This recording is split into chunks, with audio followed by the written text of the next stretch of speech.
Okay, good evening. I'm David Appelbaum, President of Yardley Borough Council. I am calling this meeting to order at 7:34 p.m. Rise for the Pledge of Allegiance. Hats off for those that are not military. I pledge allegiance to the flag of the United States of America and to the republic for which it stands, one nation, under God, indivisible, with liberty and justice for all. Thank you. Roll call, please. Manager Johnson? Mr. Appelbaum? Oh, I'm sorry. I thought you were asking me if I was... Yes, I'm here. Thank you. Shara? Present. Mr. Mansell? Yep. Ms. Howlett? Present. Mr. Goldstein? Here. Mr. Woodring? Here. Ms. Siegel-Morris? Here. Oh, thank you very much. Everyone's here. Okay, great. We are going to move on to community announcements from the table. Anybody? Don't all jump at the same time. Okay, no announcements from the table. From the public? I'm assuming that's a yes, Shirley Corsi, formerly Mrs. Stevenson. Yes, she's on hiatus right now. She's on hiatus this week, okay. Shirley Corsi, Canal Street resident and Gather Place Museum. Just two quick announcements.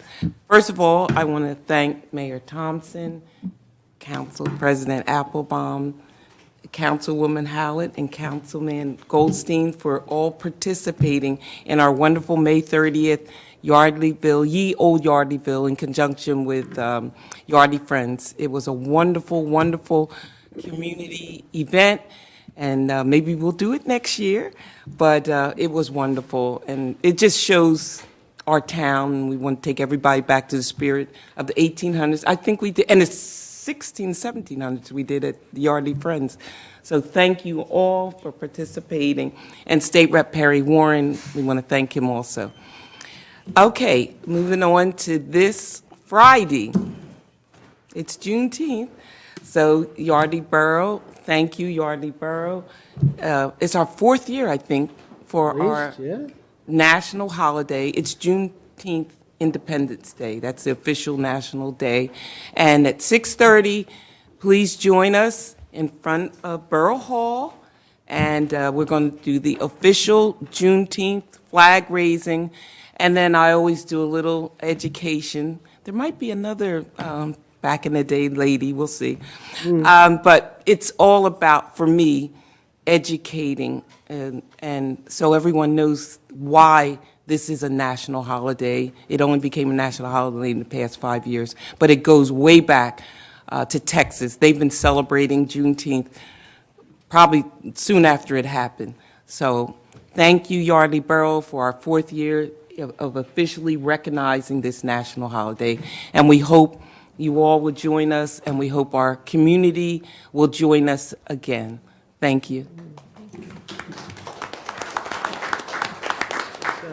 Always our pleasure, especially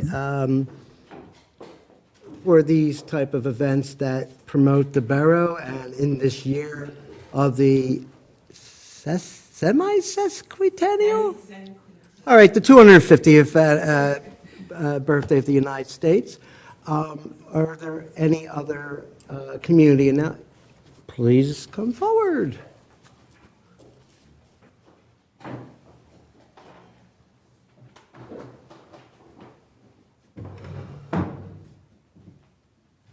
Take the seat cushion back. Hi, I'm Susan Taylor, 35 Lookover Lane, and president of the Yardley Historical Association. While we were doing our Borough Hall tour, I became aware that the minute books, the early minute books, were in need of help.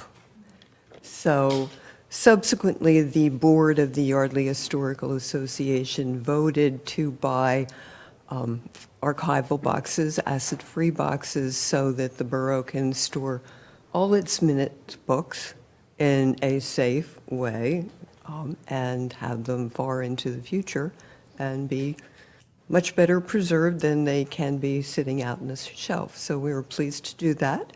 and the boxes arrived the other day, Paula said, and there's paperback there to wrap the two most fragile books, so they won't deteriorate anymore, and always happy to preserve the borough history. So, oh, yes, I was just going to say. So I got a chance to wave at you yesterday. We talked briefly, and I want to thank you for that generous donation from the association. And I just have a very brief question about, so they're currently on the shelves downstairs. Right. You said there might be some damage. I'm not sure. I don't know, but Two of them are not in good shape. Two where will, have you discussed where they will be stored, or is that something to be determined at a later date? Well, we have the closet here that God, everything goes in the closet, yeah.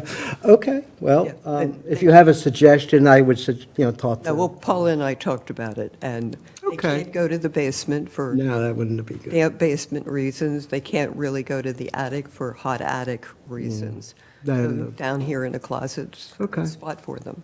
All right, well, thank you, and thank you again for that donation, because I think it's important to preserve our history and those historic documents. And come visit us at the old library. We're doing the exact same thing with our collections, including scanning documents and putting it all in a museum database so that everyone can see stuff. Of course, we have a lot of stuff, so, but little by little, you can all visit Yardley history. Thank you.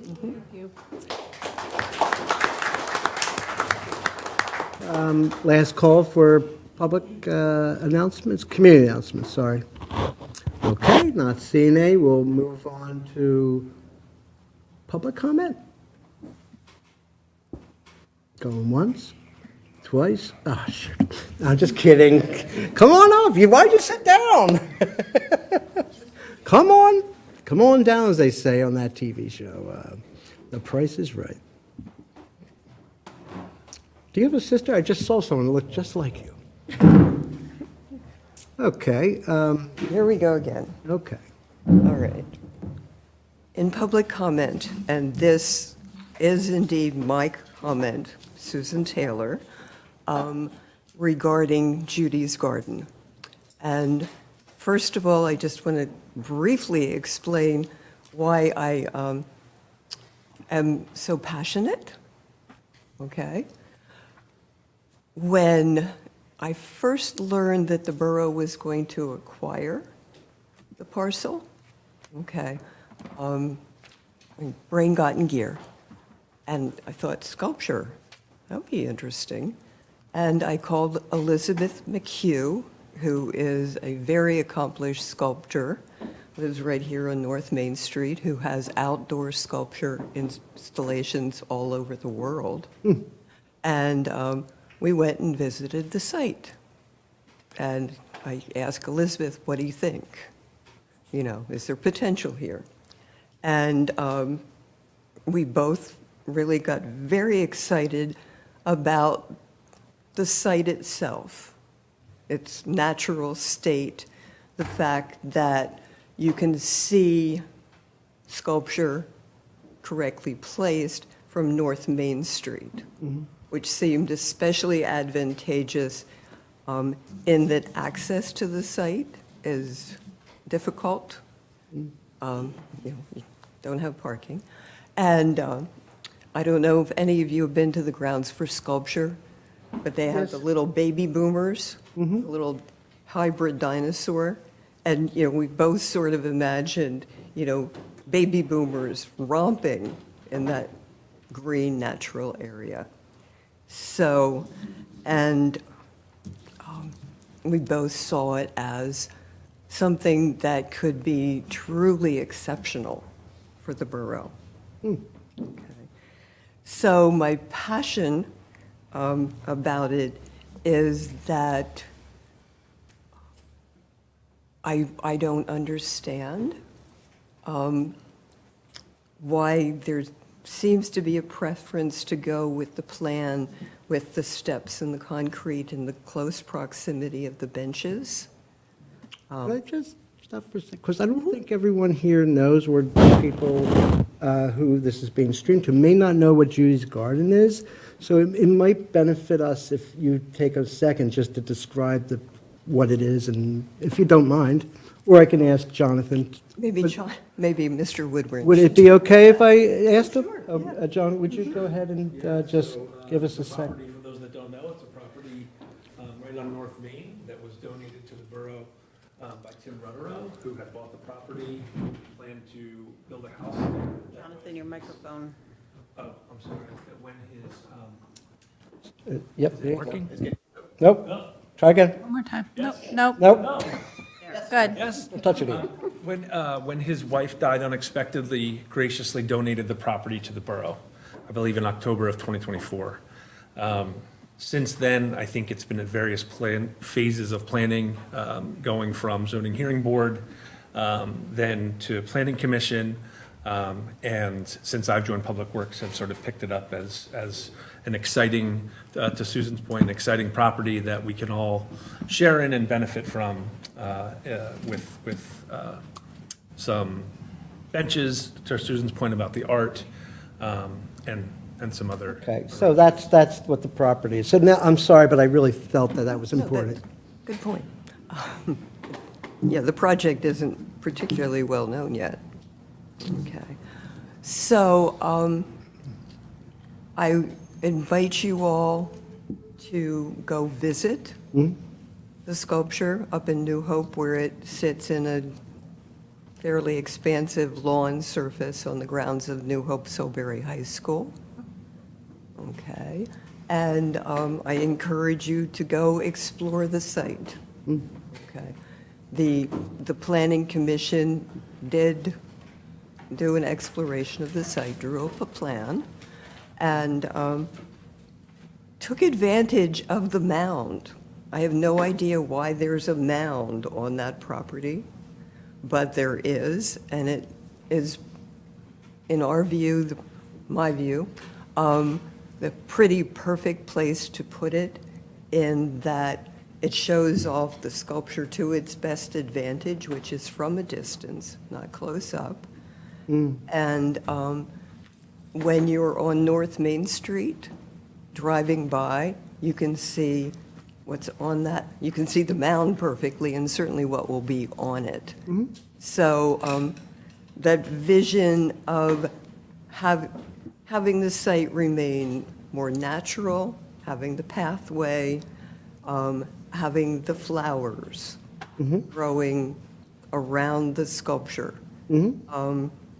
But simple, natural. Well, so far I haven't heard anything that is different than what I understood. Is it not going on the mound? Or I don't understand. Well, and again, I don't have. I'm just going by what you said, that's all. Yeah, I'm going by some assumption, okay, because in emails, we talk a lot about steps and concrete, which are all part of the plan that was drawn up and was taken to the zoning hearing board. And that's the one where it sits close to Main Street. You have to go down steps. Right. And then you have not a pedestal, platform, statue in the middle, and then benches around the statue in rather close proximity. Just to clarify, is that the design that you are? No. No, okay, I just wanted to make sure I understood. Yeah. And so there are two designs out there. One that was taken to the zoning hearing board, done by the borough engineer, I believe, and then the planning commission's, well, more streamlined. So I urge you to take into consideration the site, what you ultimately want to happen there, what can happen there, given, the various restrictions of its location. And quite frankly, I believe that the Planning Commission plan is, probably will be a lot less expensive. easier to maintain, and ultimately give you that sculpture, garden, contemplative, serene feel. And so I just felt that I needed to say this because things have not always gone quite right in the past when, oh, you have to do this because that happened. And when that isn't right, then Well, maybe reconsider. So Thank you for- I'm asking you to consider both plans. So, one, I thank you for coming tonight, and thank you for presenting your, I'm trying to separate you a little bit from the planning commission, your opinion, and that's okay, I think that your opinion should be expressed and should be considered. I have had a discussion about, how the process and how, certain committees and commissions are advisories to the Public Works. Public Works will then bring it to council. I hope by the time it gets to council that, and I know that Planning Commission will be, because Jonathan's very thorough, and also to bring their, as much as their opinion, consider most their opinion, and we'll make not we, but they'll make the best advice that they can based on what the information they've collected. They are working with Yes, and- people like the Planning Commission, they're working with the EAC, they're working with Parks and Rec, and possibly even the Shade Tree Committee and so forth. And I'm sorry, I don't mean to hijack your time, but just for a second, as part of my vision at becoming president, I feel that it's important that these committees and commissions all look to each other for advice. And so I'm really pleased that for the first time in a long time that this is actually happening. So I thank you again. So that if you're done? And thank you all, and thank the donor Oh, yeah. for allowing this to all happen. And I think we all want this to be the best asset to the community that it can, and the best asset to the memory of, Judy, yeah. and an asset to the surrounding properties in the borough itself. I think we're all on board with that. It just will take a little bit more time to get our opinions across. So again, I thank you. You're complete with your statement? I am. Okay. Okay, Mr. Woodring? So, I mean, I think, as I've said, I certainly appreciate both your opinion and the Planning Commission's perspective, and speaking of thorough and well-thought-out opinion on it. I think, as with anything, balancing those perspectives and opinions to do the right thing is the challenge, right? And since I've joined, I've really tried to bring an open dialogue and welcome various perspectives. I think, as you and I talked about the other day, the next step coming when we discussed was to, as a courtesy, talk to Tim and get his perspective on the various things, not because we have to, because it's the right thing to do. It's the right thing. And we did that, and so I know you're very opinionated about the steps. So is Tim. Tim really wants to have steps there because he wants direct access to the site. His words, not mine, right? So again, balancing various perspectives is what this is about. I think the other two things that he raised were a long ramp that's more nerf and deals with the grade in a little more, less of a steep manner, also welcomes e-bikes and skateboards and things that we might not necessarily want to have flowing directly into a sanctuary and a garden. So again, various perspectives, I think balancing those, no decisions have been made, and I welcome the ongoing dialogue. Okay, and I'll stop everyone there. I think that that's satisfactory.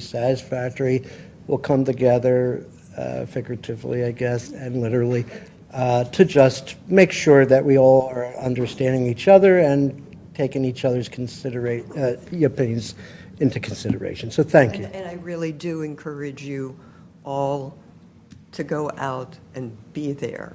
and get the feel of it, and to see the sculpture itself. We have a bus leaving after council. Oh, good. It's going to meet us out front. No, I'm just kidding. You know, okay. Good. Thank you, I appreciate it.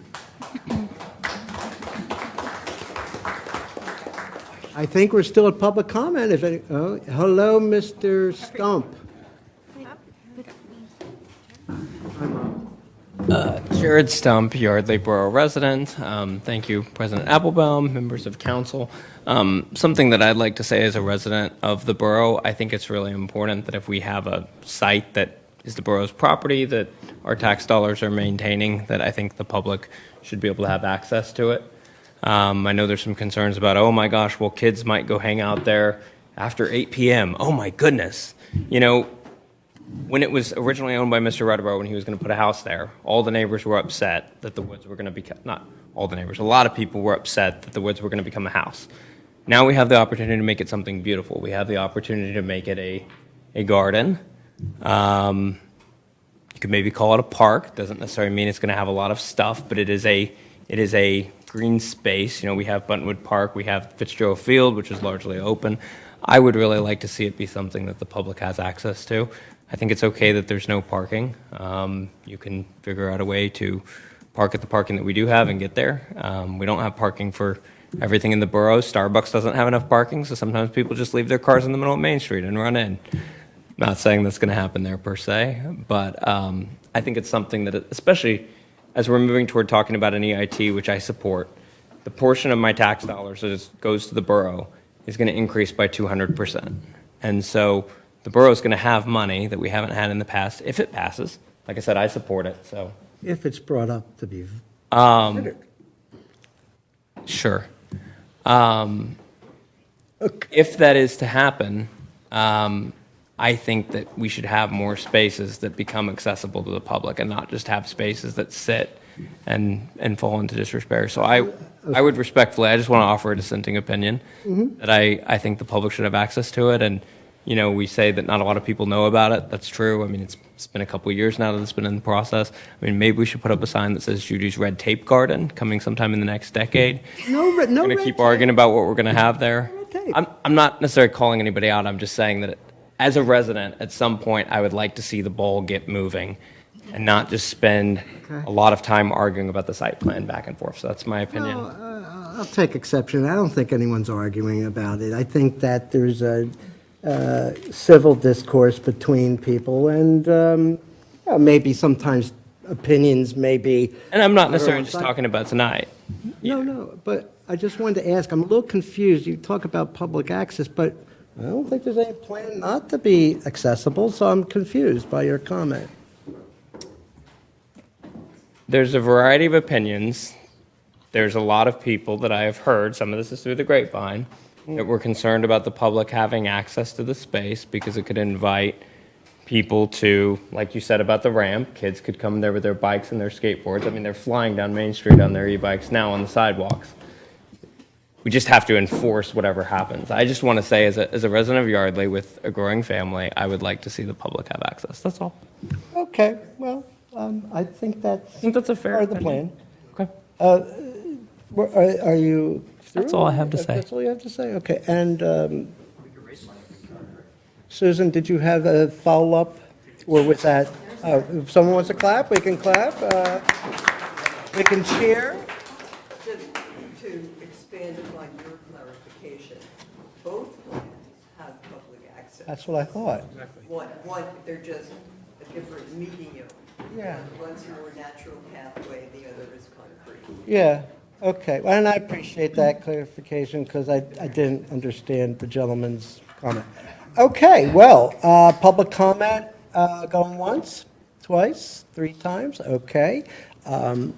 Let's move on to the consideration of Excuse me, consent. Mr. President. As is Sorry? customary in Yardley Borough, I would ask that we move our ceremonial public safety item up to the top of the agenda, if possible. Thank Which you would for be bringing that to my the attention. promotion and swearing in of Adam Clark as Sergeant.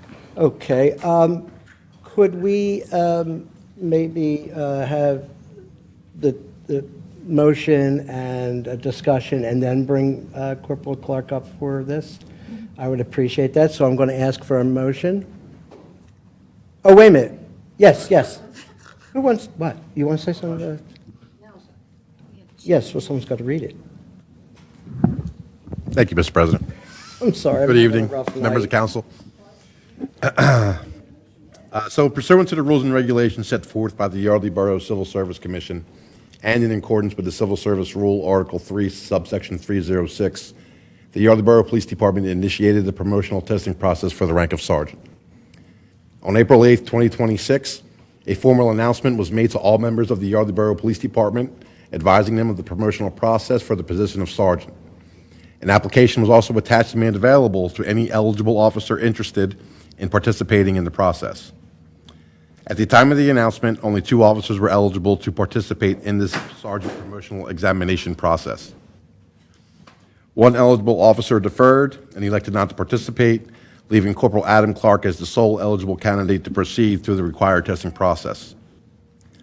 Corporal Clark has been employed with the Yardley Borough Police Department as a full-time officer since March 1st of 2016 and was promoted to the rank of corporal on January 5th of 2020.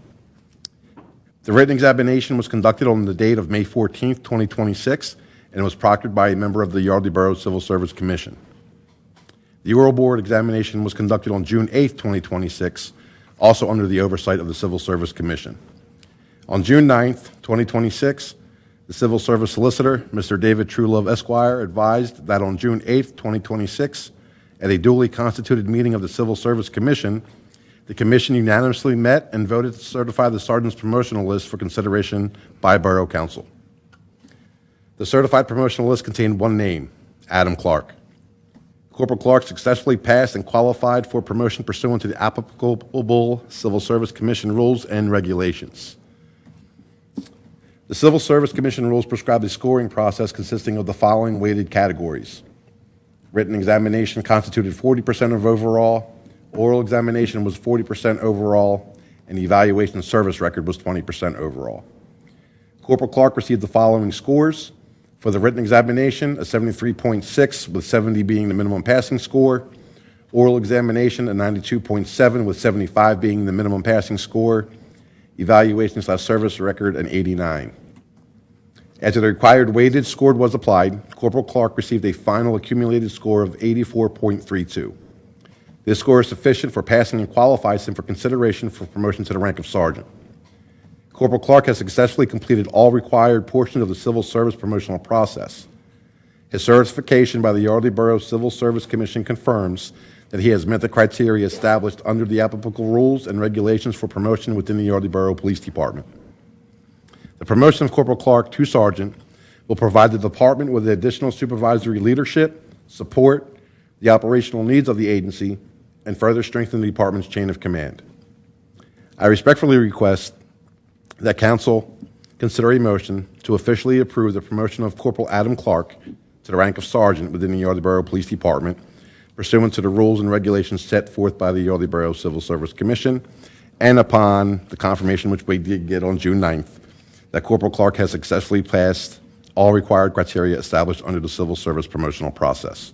This promotion would be taken effective today, June 16th, 2026. Excellent. I guess this is where I go. So moved. Okay, thank you, Councilwoman Scher. And a second from Mr. Menzel. Is there discussion from the table? Just No? congratulations on those great test scores and for all He's on the dean's list. Yeah.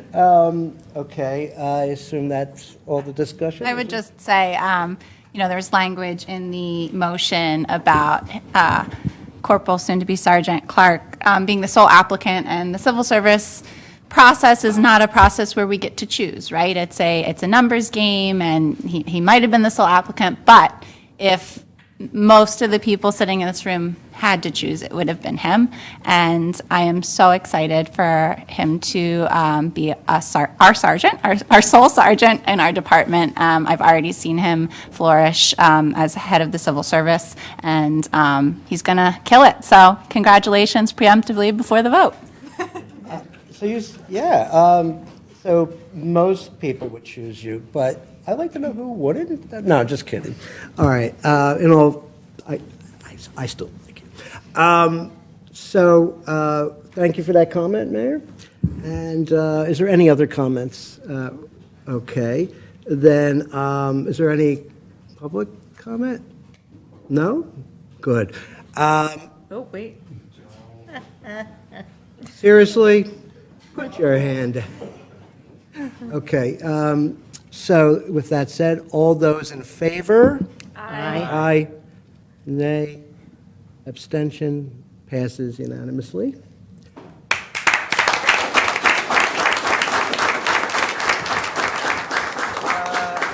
We'll need to bring at least the U.S. flag over, won't we? I mean, we should. Yes, we should.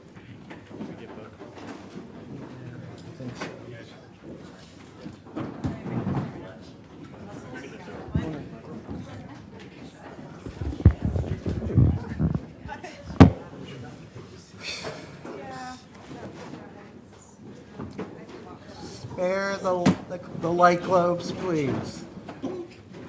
This is first test to see if it can control traffic throughout the council.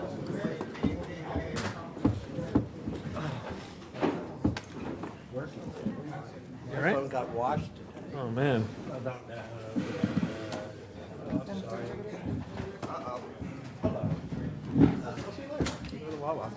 The fan.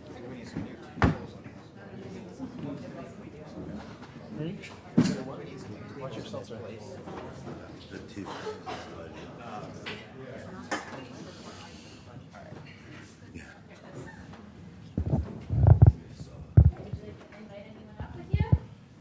My daughter Lily.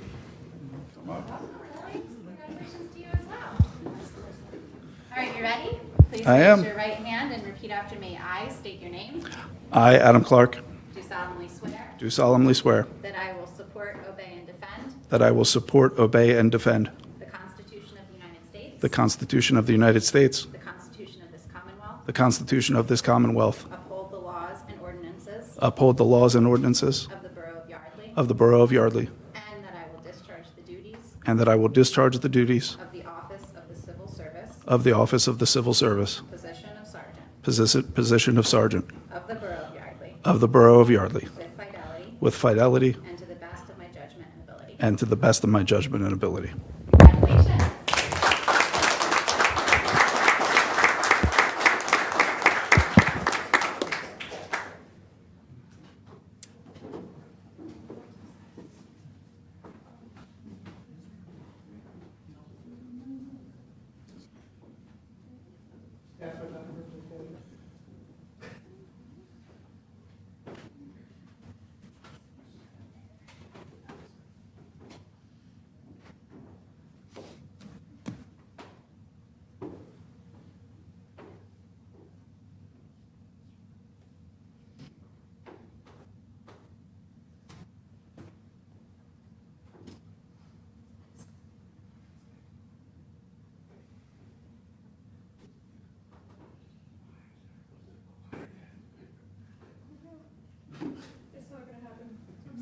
No, you got this.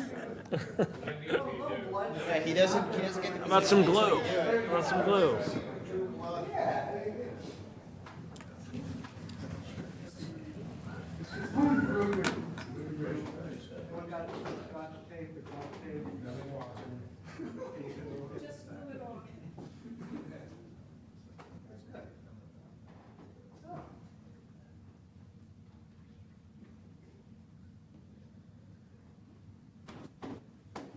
The refillery sharpens knives. It's easy to take it over there.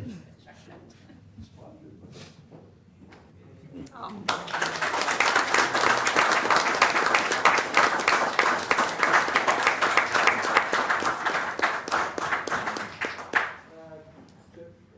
Gentlemen, you want to join?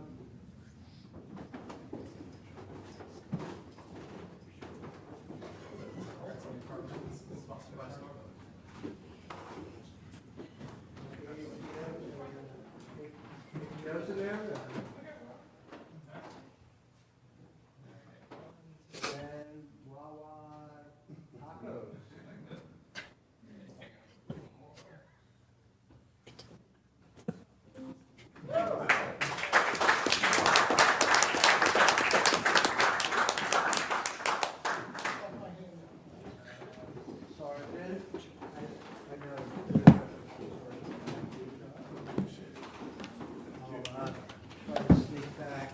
Congrats. Congratulations. Oh, yeah. Yay, congratulations. Congrats. Here, Carolyn. I'm so glad I don't have to use those anymore. Arms aren't long enough. Okay.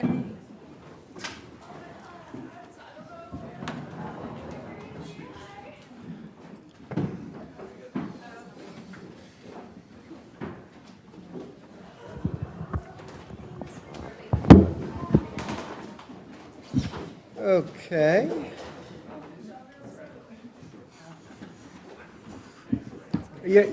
I guess you're excused.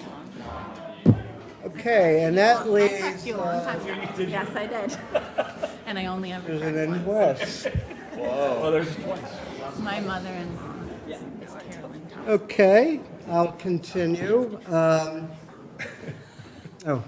And Jared. Goodbye. Well, I was going to address everyone, but that's okay. I was just going to say that, sometimes, doing this type of work is rough, but it's moments like this that really, let me try, put a smile on my face, because it's truly rewarding.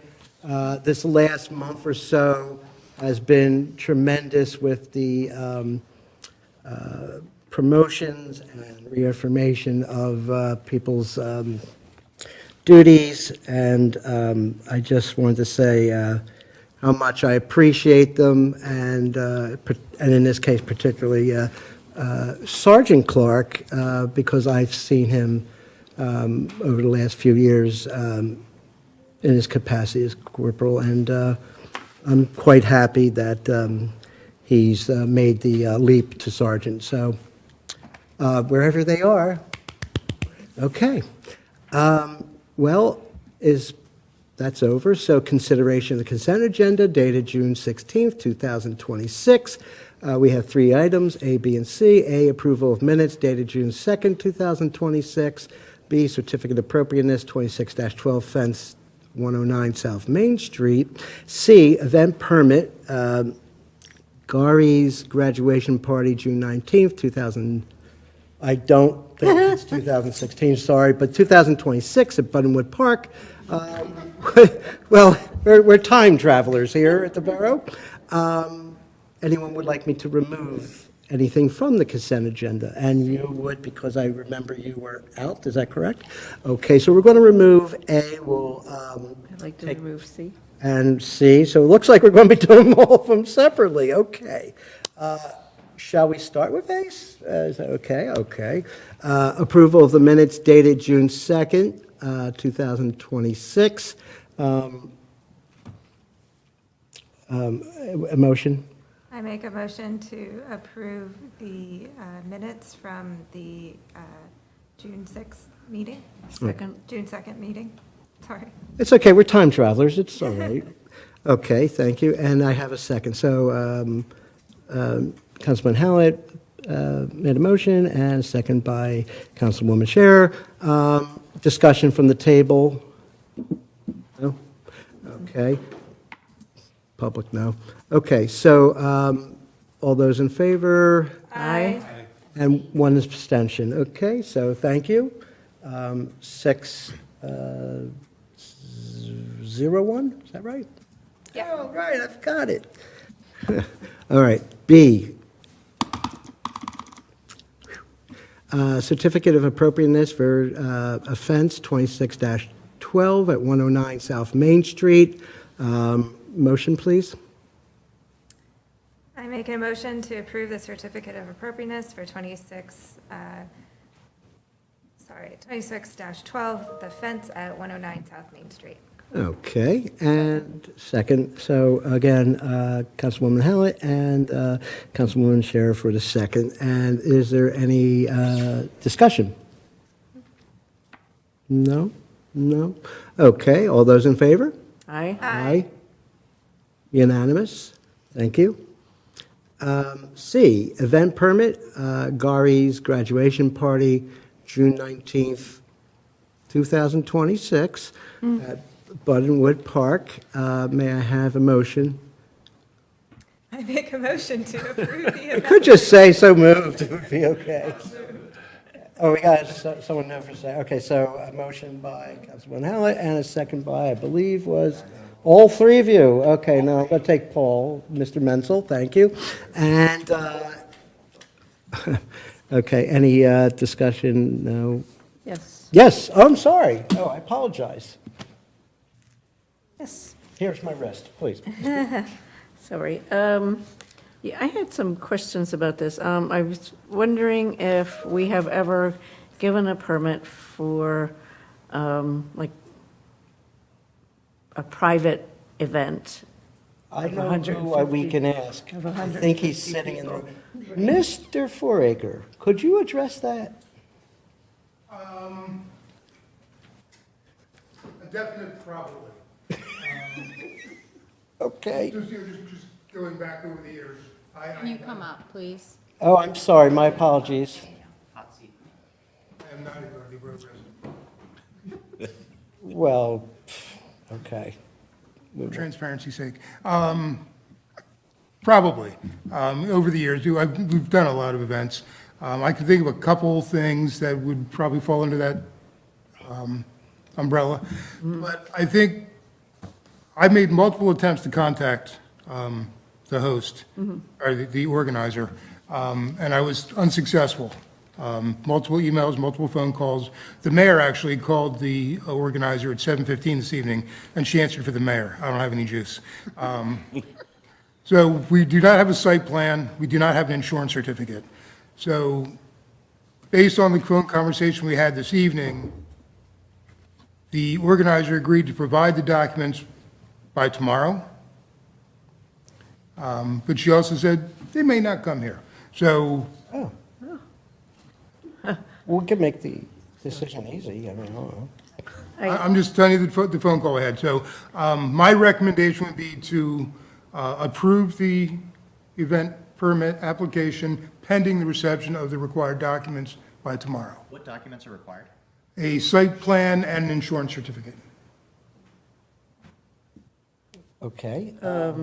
And do you have a concern specifically? But one They second. listed State Farm as their insurance. That's just says State Farm. That's not a No certificate of insurance. policy number? I was just going back, just to keep it in order, you want to clarify, or not clarify, but say what your concerns are? Well, I have concerns. It seems like an awful lot of people. I'd like to know whether or not, do we have any policy that, for people to have something like that, is it more of a residential thing? And, is there a cost for it and a cost to rent? I mean, I don't know. I mean, I was trying to look at like Tyler State Park to go there.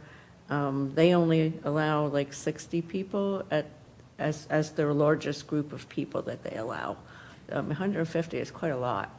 And so I had concerns over the amount of people, but then I wondered if really to rent anything and to use a location, generally there's a rental fee. And if we don't have one, I'd like us to consider one, whether it's tonight or not, just for the future, because it just seems fair. And maybe even look at it like, either there's a change in fee, whether you're in the borough or not, like it's cheaper if you live here, or maybe it's just for the residents. I don't know. I mean, that's something that I think we should look at. So the way I understand it, at this point, there is no governance over that because we don't have that in place, correct? Correct. So this needs to be decided with the understanding that we don't have that. Would you like to care to continue on that? As far as your recommendation and if you're okay with the concerns that Councilman Scher has, is there any, Yeah, I understand the councilwoman's concerns, and it's also on the agenda to talk about a permitting process, an ordinance, this evening. So that should certainly be considered, her comments should be considered. But in this case, it's moot. It kind of is. I have a question. Yes, So please. even if this party turns in their site plan tomorrow, we don't know what that, as a council, like, we can, even if we voted to approve based on their turning in these documents, right? But we don't know what's in them, so how do we know if they have like, how they're planning to mitigate trash, or are they renting porta potties, or? They are renting porta potties. That is in their application. The trash is a very good point. For an event like this size, I would normally, number one, want it more than 10 days in advance, which is basically what it was. And I would probably sit down with the organizers like I typically do for most things. This is a big party, but I wasn't given that opportunity. So It's not clear to me. When was this submitted? I received it Thursday. Oh, okay. Then 5 days ago. Yes. So we don't even know where all these 150 people are parking. 1, 2, 3. Well, quite honestly, and to be fair, we don't know where the 250 people from Music Off Main Park either. That's true, yep. Although we can assume that a good percentage of Music Off Main attendees are walkers. I don't know that we could assume that for this. I just don't know the answer to that. Okay. Any other questions for Mr. Foraker? It sounds like if you called her tonight and got hold of her, that the deadline was probably today. I'm sorry, say it again? The deadline today, if we called her tonight and. The messages I left her up until, I stopped calling, I emailed Sunday twice, and I called, I believe yesterday, was, I needed documents by close of business today, and I didn't receive them. The mayor called during our public safety meeting this evening, and she answered. So, How much is insurance, how much insurance is required? By, it's, I believe it's $1 million. currently 1 million? I know the new ordinance is 2. I think it's 1.3. Yeah. 1 million per occurrence with a 2 million aggregate. The way I understand it is, I'm sorry. No, go ahead.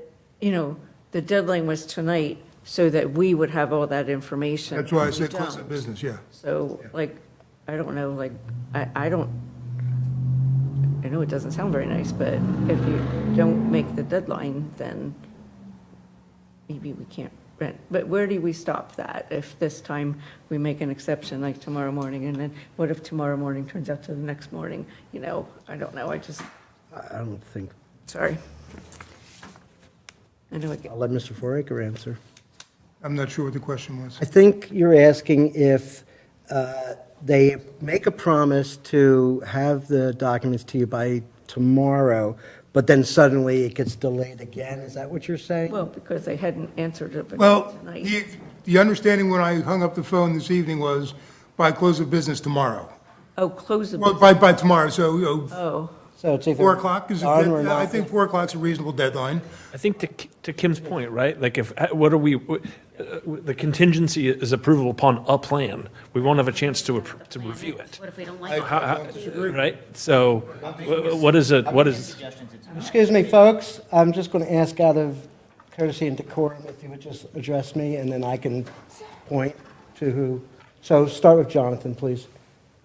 Or Mr. Woodring, if you weren't finished, I don't know. I just said it, so Okay, then. David. Well, then Mr. Menzel. Okay. I was just going to say, I think it makes sense to deny this based upon the fact that we don't have anything that we can vote on. Yeah. Yeah. Okay, and I wasn't sure if you raised your hand or I not. hadn't, but, so this party is this Friday. Yes, They applied a week in advance. yes. But normally it's 10 days, not 7. Not a hard, fast rule? I usually ask for like 30 to 60 days, but what I ask and what I get usually don't match. but I got this by email on Thursday. So, I'm sorry, before I continue, and yes, Councilman Hallett. I would just say, this application seems very respectful. They're playing low music. They're not cooking there. They have acknowledged in the trash portion, like the dumpsters they need. So maybe that could be just clarified that we don't want them using our public trash. They need to take in what they brought, but they have said they're going to leave the spot better than they found it. I don't have an issue with this, and I think we can find some flexibility. I don't imagine there's anything in the site plan that's going to be so destructive. There's going to be no alcohol at the event. I just don't find this that concerning. So, Thank you. Yes, I would just add, aside from this one, maybe for future private events, we have something like 30 days in advance, and just kind of stick to that. that discussion may come up later. Yeah. Well, definitely will be coming up later. How about that? Any other comments? Okay. I'll just say that I am in agreement with Councilman Hallett. This is a young person's special moment. It's the parents' special moment. I understand. I don't think they should be penalized because, I think we could be a little flexible, but that's just my personal opinion. Susan, did you have a question or a comment? I saw your hand. Yes. Would you? I believe I heard Wes say that they may or may not be coming. That is correct. Which means there's a Plan B, which may allay some guilt here. They obviously have a Plan B. Do we know, I guess it's none of our business, it's none of our business what Plan B is, but it doesn't matter either. We only care about Plan A, right? But if those of you who have qualms about it, and you're feeling guilty that you just ruined a graduate's night, the organizers seem to have Plan B built in, and you, by voting no, would necessarily be the culprits in ruining the graduates. I did ask that if they chose not to come to Buttonwood Park, that they notify us. And they agreed to notify us by tomorrow also. And honestly, I don't feel that by having a Plan B, which is a smart idea in general for having events, that should be used in any other way than just general information, in my opinion. Anyone else? I'm sorry, I heard a, was it Kim? Yes. Are we amending this? So are we voting based on if they turn down their site plan and their insurance tomorrow? Or are we just, right? Do we need to change it, or it's just a matter of fact that if they don't follow through, then it will be denied by the very nature of not submitting it? I can't deny. You guys have to deny. I can't deny. Okay, all right. If I may, Yes, please, Mayor. the vote tonight on the event permit is binding unless we stipulate that it's null and void if we don't receive the documents tomorrow. So it needs to be in the motion. Okay. Well, I guess that means there should be an amendment to this motion. So would you like to do that, or? I move you make an amendment. Well, no. There is a motion on the table. I rescind the current motion, Okay? and I make a motion to approve this event permit contingent on the applicant providing all required documents, I'm going to say within 48 hours 48 hours? of the event. I mean, I can rescind this motion, someone can make another Do one. whatever you but- want, I guess. Well, that's pretty early tomorrow because they start at 2 o'clock on Friday. Yeah, so that would give them, oh, okay, I'm sorry. So I rescind my motion, sorry, guys. Approve the event permit contingent on the borough receiving the required documentation by end of business hours tomorrow. Does that work for everyone? Thank you. Is there, with the person who seconded, was it you, or, no, it was Paul? I'll second, yeah. Would you second it again? Second. Thank you. Okay, so, yes, I see, you're the only one out there, I see. Just before I go to Ms. Taylor, is there anyone else want to comment, or I can take? I side with Martha and David now. I think I agree with what you guys said, so I take back my previous comment. Okay, so he rescinds his comment. Susan Taylor, would you like to make a comment? Procedurally, is the renter required to name the borough as an additionally insured? Yes. Mm-hmm. Okay, that may be the telling point. It's in the agreement. Because that takes a little bit of time to get from your insurance company. Okay. Hearing and no more public comment, no more comments from the table.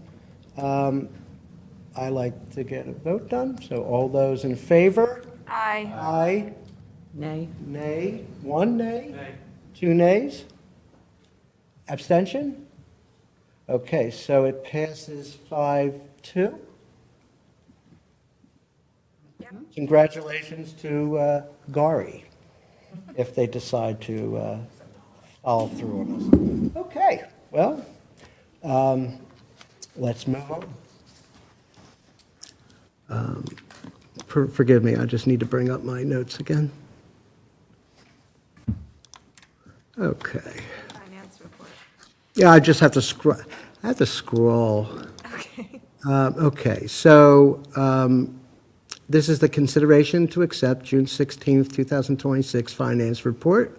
I will look to see if anyone is, if you have comments, or if there's no comment, then I'll just consider the consent moved. And it seems like we were going to go ahead and accept that. Thank you. All right, public safety, we have 3 items. One of them we've already done, and then we have B and C, event permit consideration to vote to advertise, and then C, approval of volunteer internship waiver of confidentiality agreement. I feel like, well, I mean, we could go with B first, but I think that'll be a longer conversation. Would anyone care if we allow the mayor to go ahead with C? Okay, Mayor? I think it's yours, right? Yes. Sure. Thank you. So serendipitously, we had a recent Pennsbury graduate approach the borough asking to volunteer here this summer. She has some communications experience that I believe would be beneficial in overhauling the content of our website and fixing all the pesky formatting issues. And I posed that to her, and she said that sounded great, as well as, meeting with community outreach and myself to talk about community outreach needs. So she's offered 6 weeks of her time this summer before she heads off to college, and I think this is a great business model for the borough to utilize our bright youth to get some of the work done that hasn't gotten done that needs attention. So I obviously fully support it. I will take responsibility for her and make sure she knows what she's working on. She won't be dealing with any confidential information. However, we have a solicitor who would like her to sign a confidentiality agreement should she see anything confidential, which is in your packet. And I'd be happy to answer any questions. She is a borough resident. Are there questions from the table? And she is a graduating high school student who is beginning college, or? Yes, she just graduated from Pennsbury and will be an incoming freshman. Okay. Anyone else? No? What would be Oh, like sorry. a day in a life for internship here?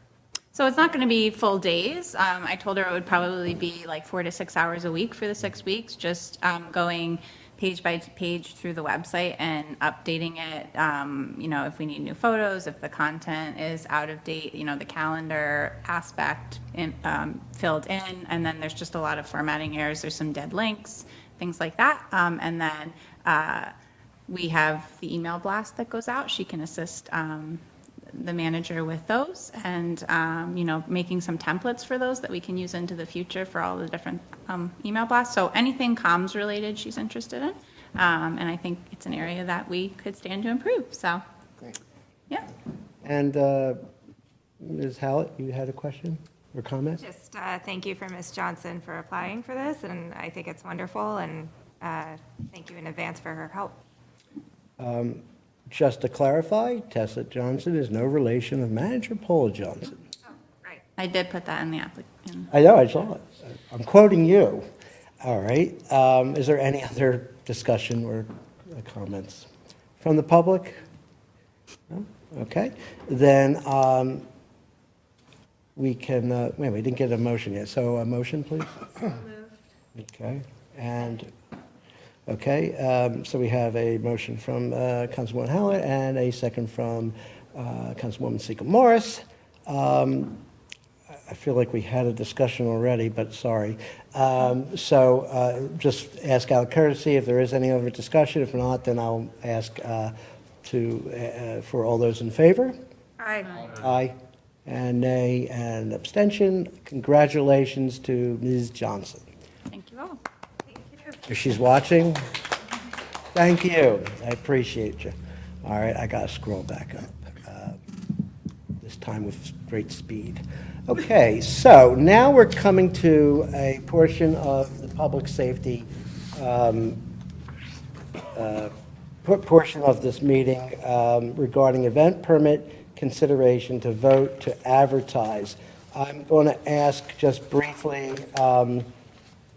if everyone here at the table has had an opportunity to read through the proposed ordinance, and also if there's any questions, of course, and if are you presenting, Kim, or Mr. Ford? Okay, would you like an opportunity to kind of address and talk about this before we? I think that we should make a motion. Yes, but I know, I'm just asking in general. Okay, and that's the case. I would like a motion if, So moved.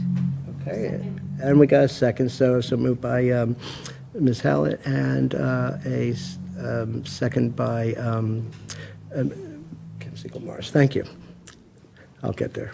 Okay, any discussion? Or would you like to just do a quick presentation of the information? Well, we've been working on this event ordinance since at least 2024, according to my records.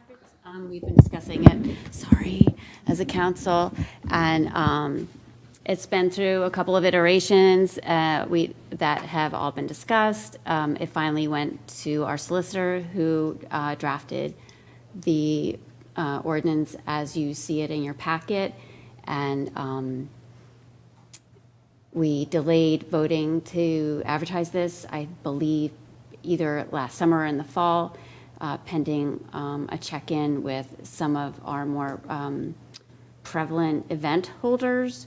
I'm not sure if that happened or not. And now we're just putting it back on the agenda to discuss it and hopefully advertise it this evening. And Wes can also chime in, and we did discuss it at our Advertise public safety meeting earlier this evening to iron it, or just talk about some of the details contained in the ordinance. Mr. Farragut, do you have comments? Actually, I really don't have too many comments. I thought we had some good discussion before this evening's meeting. Councilman Menzel had a couple thoughts that were appreciated. So, as I stated in an email to a few of the council members over the weekend, this last year, I think we had, what did I say, 139 days of events, I believe it was, something like that. About approximately 30 events last year that covered well over 100 days. And this runs the gamut from 10 to 15 people events to 15,000 Harvest Day. It's the big one for the borough. So I think we're just a little overdue for this. In any iteration, we just don't have anything on the books. And, you know, the conversation we had 10 minutes ago is an example why we need to have something on the books, whether it's this or an expanded version. So I will do whatever you guys vote on. And to address some of the questions that council person Menzel had downstairs was having to apply for the permit 90 days in advance, but as I was just reading through it when we were meeting up here, it's 60 days, at least 60 days before the event, but not more than 180 as stipulated in the event ordinance. And then regarding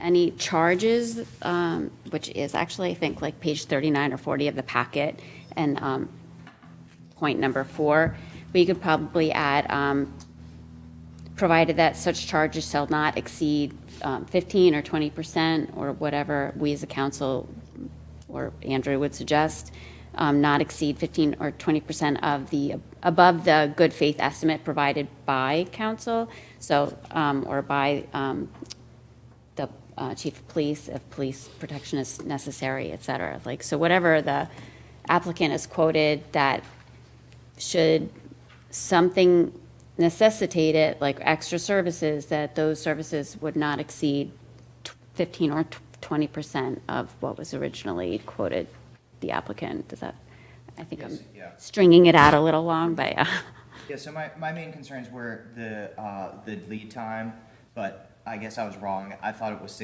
90 days, but 60 days I think is. 90 days is about going to jail, which I don't think we would ever do. Yeah. I don't. So 60 days, I think 60 days is great. And then for me, my other one was like, I know that sometimes events need to be, like, things happen, and then it's like you maybe need an extra police officer or two, but the way it's worded in there is no cap on the specific amount of dollars that it could be. So you could do an event and then after the event be back charged, I don't know, $10,000 or something.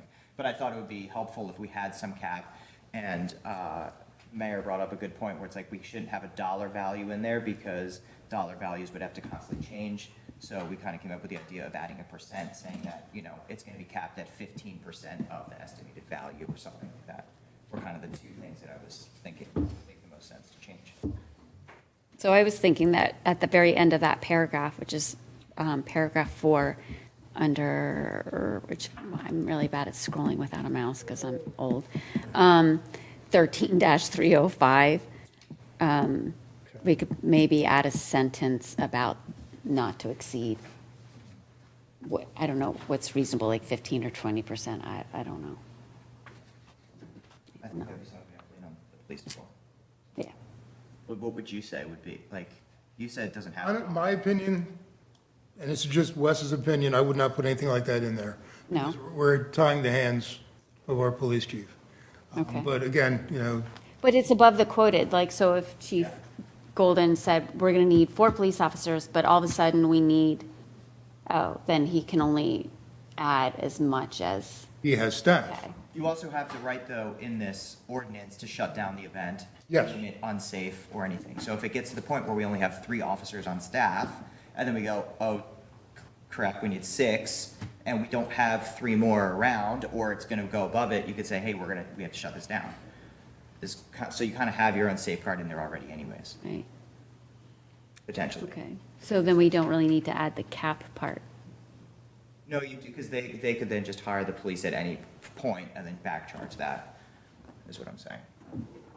We could add that if we think the cost is going to go above what you were quoted, that we would consult with you prior to you agreeing to it. I think if situation were to present that all of a sudden it's going from, we need 3 police officers to we need 6, that means the scope of the event has changed, and that's gone beyond what was approved. Okay. So that, you know, you might be right, that might be grounds to, hey, you know, we have to rein this in a little bit. Yeah, that's the kill switch anyways. Yeah. But that doesn't necessarily bar you from adding more expenses necessarily. To answer your question earlier this evening about events that are on multiple days, 305.2 covers that, whereas one application as the example being Music Off Main. It's 10 or 12 weeks. It's one application, one fee. Okay. Okay. Yes, Councilman Hallett? No. Okay. So first off, I do believe an event ordinance is necessary. You know, our current statute 15-107 for events, use of streets by processions and assemblages, I don't see where it, you know, specifically indemnifies the borough for liability during these events, so I think it's really helpful that this ordinance does. I also don't see anywhere where it's really calling out protected speech, like protests and things like this ordinance does. I do like that this ordinance makes it very clear that private residential, family, or social gatherings on private property, you know, are an exclusion to this. As well as funeral processions and things like garage sales. I did see the Planning Commission's comments on this. The first being that they don't think it belongs in the zoning section of our ordinances, and that seems correct to me.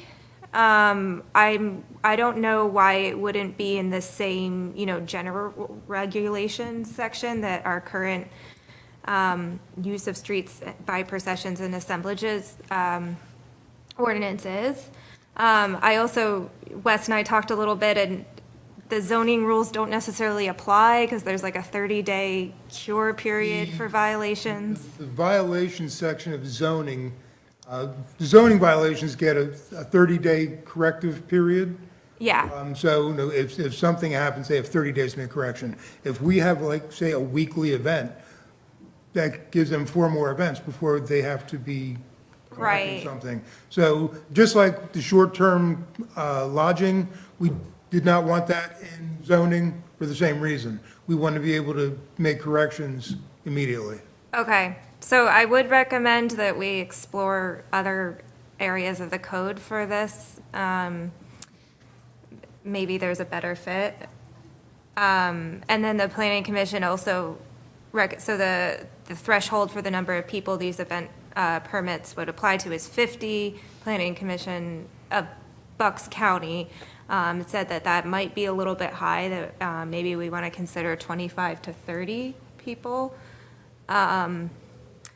I think, you know, maybe we could also explore, just in the interest of being more event-friendly, you know, if it is over 50, yeah, you do need the 60 days notice. Maybe if it's 50 or under, you know, between 30 or 50, that you could do more like 20 or 30 days. I don't know, could you accommodate that, Wes? Do you have? Well, I think you tend to muddy the works up when you say this gets this, but this gets that. Okay. We've already covered that in 305-1, where council in its discretion can waive or modify the time restrictions. Okay, and I do really appreciate that part of the ordinance. I also appreciate that, like, we can waive costs, and I think it doesn't necessarily need to be in the permit, but I think we do need to make it clear to applicants, like, if you cannot afford this, like, let us know, a police cost or something like that, just because that's information we'd like to have when we vote on it, so maybe that could be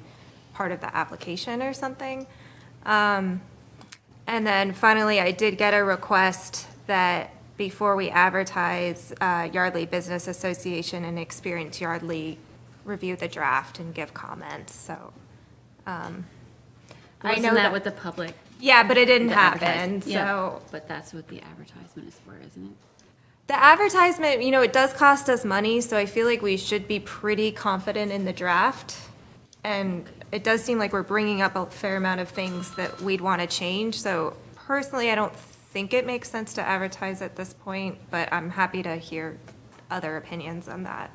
Has anyone on council looked at the event application that we are currently using? Yeah, it's always in our packets, Yes, that's correct. yeah. Okay, so I mean, with the general application, Mm-hmm. do you have any concerns with it? My only concern would be with the costs that we're explicitly saying in the event permit could apply. I would like to know if it's unaffordable for people. think it doesn't The- even. we But said- it does give us the discretion. I'm just saying, we might not have that information when we vote. The ordinance says that the fee, which would be set by council, should only be for what it costs for the reviewing. Yeah, but I'm saying, That's pretty reasonable. I mean, okay, I don't make 65,000. okay. And then I do I have know, another that's what I heard question too. on the fee So- schedule. Like, that could just be updated by resolution, right? Yes. Okay. Yes, And that's currently, correct. is there a draft fee schedule? Or we don't have one? Say that again, please? Is No, there a there- draft fee schedule? Well, there's a fee schedule. We don't have a draft for changes. So there's a current fee schedule? Yes. Okay. So, so just so we're clear, because there's a number of things that you touched upon, Yeah. it sounds, and I don't want to put words in your mouth, so maybe you should just give us a high-level, review of it. And do you want to move forward to take a vote on this? To advertise is really what we're here tonight to talk about. And if you're not comfortable, and other people either are or are not comfortable, we need to hear it now. And I want to make sure that everyone had an opportunity to review it, but I am kind of taking a step back so I can hear everyone's comments. Do you have a? I do Can I make- intend, I'm sorry. Excuse me one second, I'm sorry, Councilman Howlett, go ahead, Ms. Chair. I had a question. When you talk about the fee schedule, what are the fees for and who are they for? Is this, The fee schedule covers all the fees that we charge residents, contractors, anybody doing business with the borough, whether it be for use and occupancy inspections, or you want a copy of the ordinances, or zoning permits, and any fees that we charge anybody for doing business in the borough. do we, is it on, do we have a fee for, like, when, like the event that people are asking for Friday? Are there fees for those kind of an events, like? We have a fee for if a police officer would be required, we have a fee for that. That is set by Chief Golden. Currently, we do not have a fee for the event plan because we haven't set it yet, because we don't have an ordinance. Once the ordinance is adopted, I guess Paula will determine the appropriate fee for that. But yeah, but currently, we don't have one for this. I have a number in my head, but that's just my head. And So once we have an ordinance, then we can address that? yes, but it's well under $100 in my mind. Doesn't matter, I just. Yeah, I'm just, to yeah. have a fee. yeah. I don't know. There's fees for everything. Nothing in life is free. Well, Can I make a comment as I've been here through, it's actually been since 2023, and we've been talking about an email since 2022. If everyone who has made a comment tonight could send it as a red line to Kim, like Martha, actually propose where in the ordinance says you'd like to see it, because it's just going to help move this to the finish line if we have specific feedback and changes, and they can be applied, and then it could be on the agenda as soon as the next meeting, potentially. So I think that's helpful. Okay. I mean, I will do that, but I actually do think once we get a draft we're comfortable with, we should, honor the request that I just got from Yardley. But is that Business. normal? We don't normally just hand out our ordinances for review Oh, by the public. Well, That's normal, probably. I'm just they're asking. frequent event permits, and They're I- more, they could be here for this discussion. okay. I'm just. actually I believe that was supposed to be done last year, and it was, I know. yeah, and it was supposed to come to conclusion by the end of the year. So they had plenty of opportunity to talk to anybody on council, the staff, talk to Wes. I can reach out to both parties and review it with them. I've actually already done that, but I don't mind doing it again Thank you. before the next time this comes up on the agenda. okay. Assuming that there's no major structural changes to what's in front of me. Yeah, I can do that. It's not a big deal. Doesn't sound like that. Well, Well, any large changes would have to be re-reviewed by Andrew, would they not? Yeah. Yes, I would think so. And again, I do remember that Wes met with the event makers, but if they have feedback, if they could provide it to us in specific, actionable, like, okay, what's your concern and how would you like that addressed in the ordinance, rather than I think their biggest vague fear is things. what the permit fee is going to be. That has nothing to do with this ordinance. I'm sorry, I'm losing what. I think their biggest fear is the permit fee. Wes, do you mind me asking how much the fee is for something like Harvest Day? Like, what are they? There's no fee. There is no fee, there is We do it no all for fee. free. So we just, Yeah. police are just there for free? No? No, No, we charge no. for police. Okay, so what do But we the permitting, the plan review, and like for Harvest Day, there's at least 3 meetings. Okay. Involving myself, the police chief, the sergeant. Okay. The Stakeholder. parade was 2 or 3 meetings. So it's time intensive. But we've been doing it for free forever. And our extra duty labor fees are under review, so we're currently charging $34 an hour, which is about $60 to $100 under every other municipality in the area. So we're not charging that enough. per We're losing. officer or per- Yes. Yes. And it's a 4-hour minimum.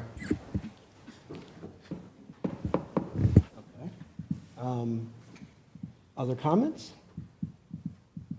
It's a work session, you're, Just a question is why I'm not tracking with why the fee schedule, which seems to be a big bone of contention, can't be in the ordinance. I don't understand. We're saying that's separate? Because if you want to change the fee schedule, then you're affecting the ordinance. That's why they keep everything separate. They just Can we says it just do an reflects the- amendment to the fee schedule? I mean, a resolution's an easier and less expensive way to Yeah. handle Because it. then it would have to be advertised again, Jonathan. So if the ordinance needs to be amended, then it's got to go to all of you again. It's got to be advertised numerous times, where just the resolution to change a fee schedule is very simple. You could do that at one meeting, and it's quick, it's easy, it's simple, it's seamless. Where if you put it in the ordinance, then those ordinance got to be changed constantly. So that's why we have the fee schedule for that reason.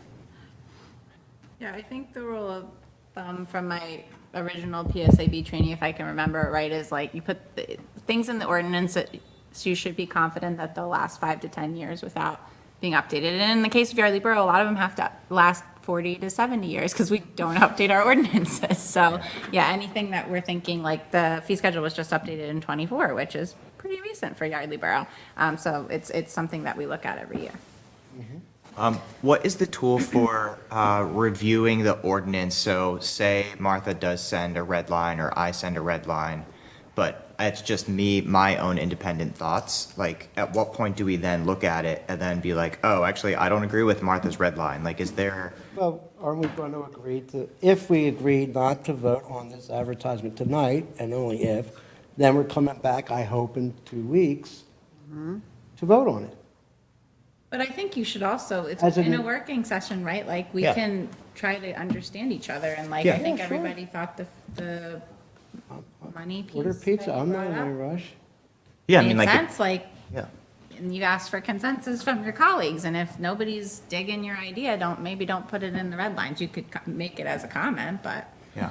Well, yeah, that's what I'm saying. So it's like, in order to continually move it forward, can we come to some sort of agreement on what changes are going to be added or what red lines we're going to send Kim so we can make a motion to then vote on it?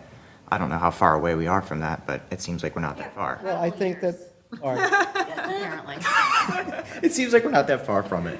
Well, first of all, I think that Martha has a very distinct, points, and if there's anyone else, to the mayor's point, this is a work session, please.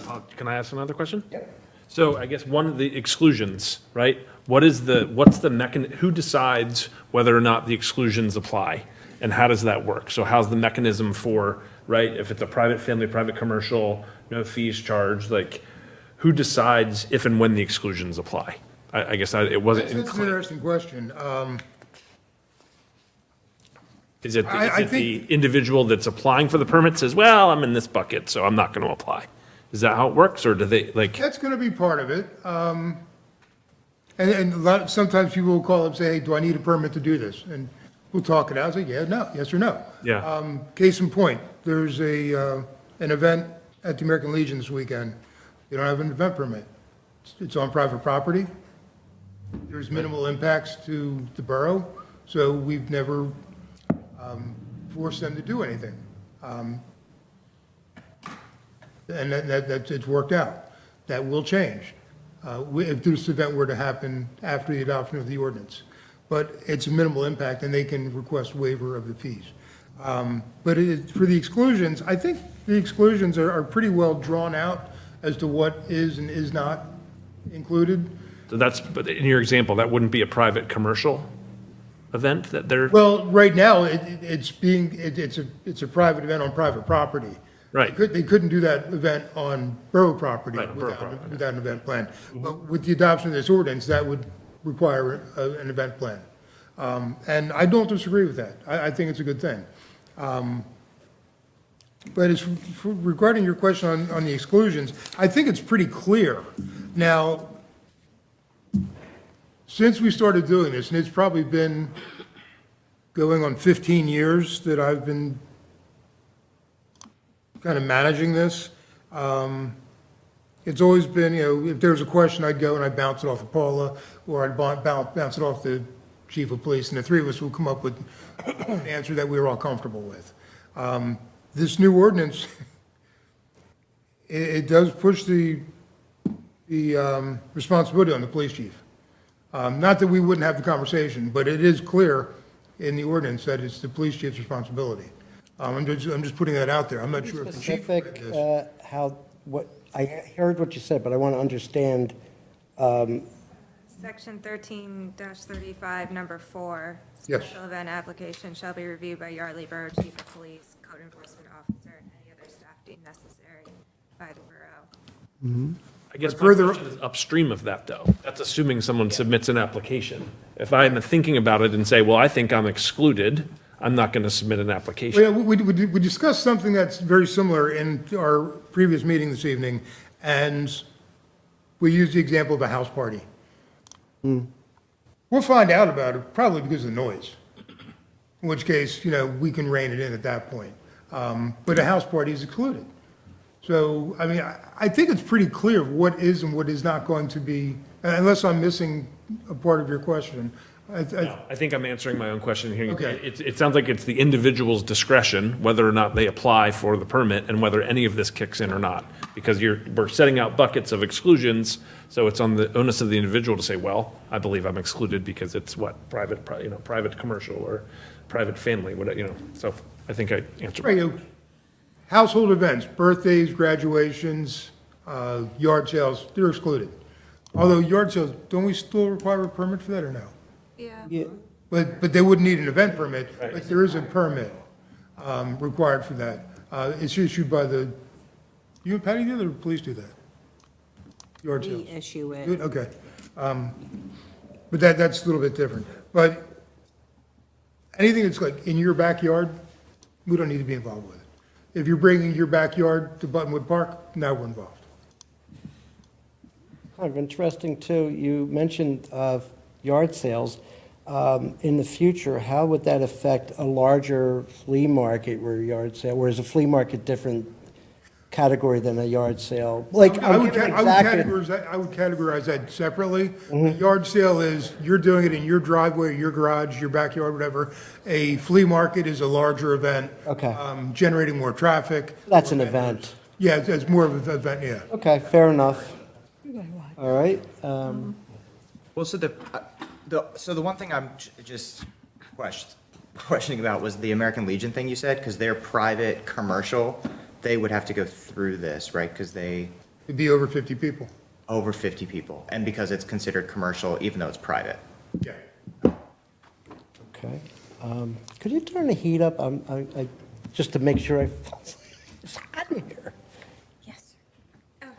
I'm just, no, go.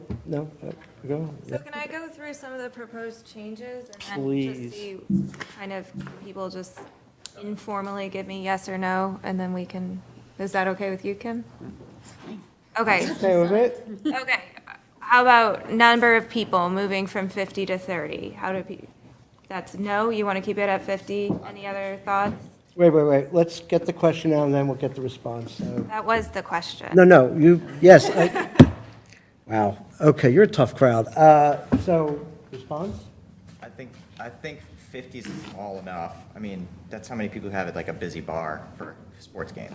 Like Okay. 30 feels really small. I know we have these events with like the kids and the music thing, so I don't know. But We did talk about that. They're at like 15 to 20 right now, so I they know, would so be they wouldn't. excluded. Yes, they would be excluded. I know. I Council previously had this discussion when we first learned of the Bucks County Planning Commission's recommendations, and I think at the time we agreed to stick with 50.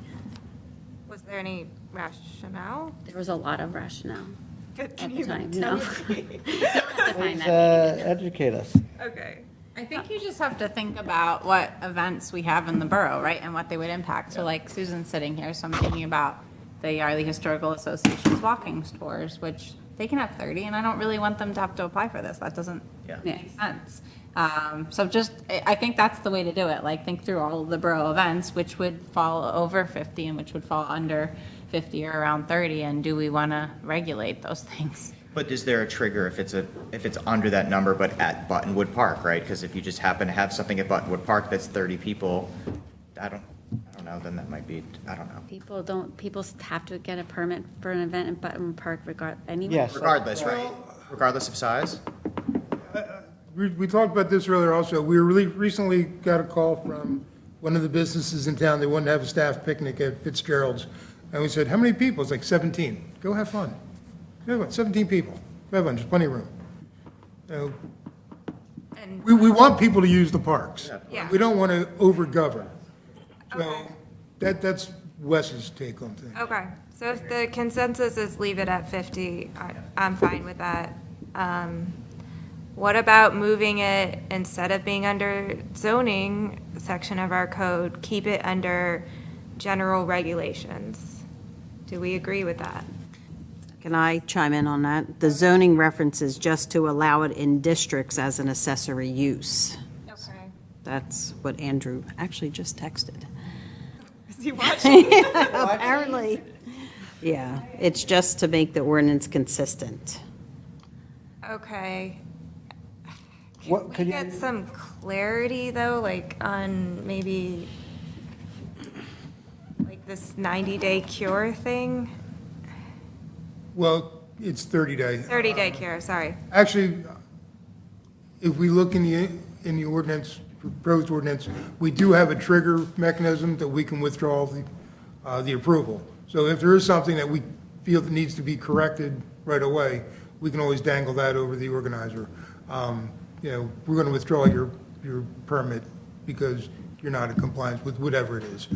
So I can work with that. What section is that, Wes?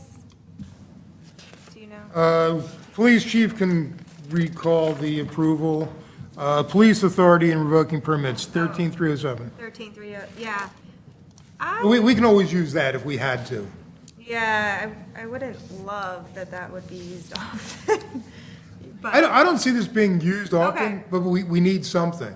okay, So if you don't want to move it out of zoning, all right. that's how we would have to If do our it. legal counsel is saying it should be in zoning. Yes, Ms. Taylor. Go ahead. The borough solicitor is considering an event to be an accessory use. We can't hear you. You need to come sit up. I'm sorry, please do. Surprisingly, even with one person in the audience, it's still not enough, so come on up. I watched you on Facebook, I fully understand. Okay. So the borough solicitor is considering an event to be an accessory use? Am I Allow it in the districts as an accessory use. Okay. The Bucks County Planning Commission, who deals with 54 municipalities in Bucks County, is saying that they feel that it should be separate. So, Well, that's something we can bring to our solicitor and see what he says. yeah, it doesn't seem logical to me for it to be an accessory use in zoning. Events are events. You're having them in all the districts. Is it covered differently in other municipalities than what we're proposing? I don't know the answer to that. Oh, because I thought, I'm only asking because I thought you. Yeah, no, we've been playing with this for so many years, I've just forgotten more than I remembered. I don't even know who you are. Most days, neither do I. Okay. All right. The solicitor is on the phone. Would you like him on the speaker, and then he can explain? Well, if Andrew's there, he must care. Click on the green. Andrew? Working session, guys. It is. Hi, can you hear me? We can hear you.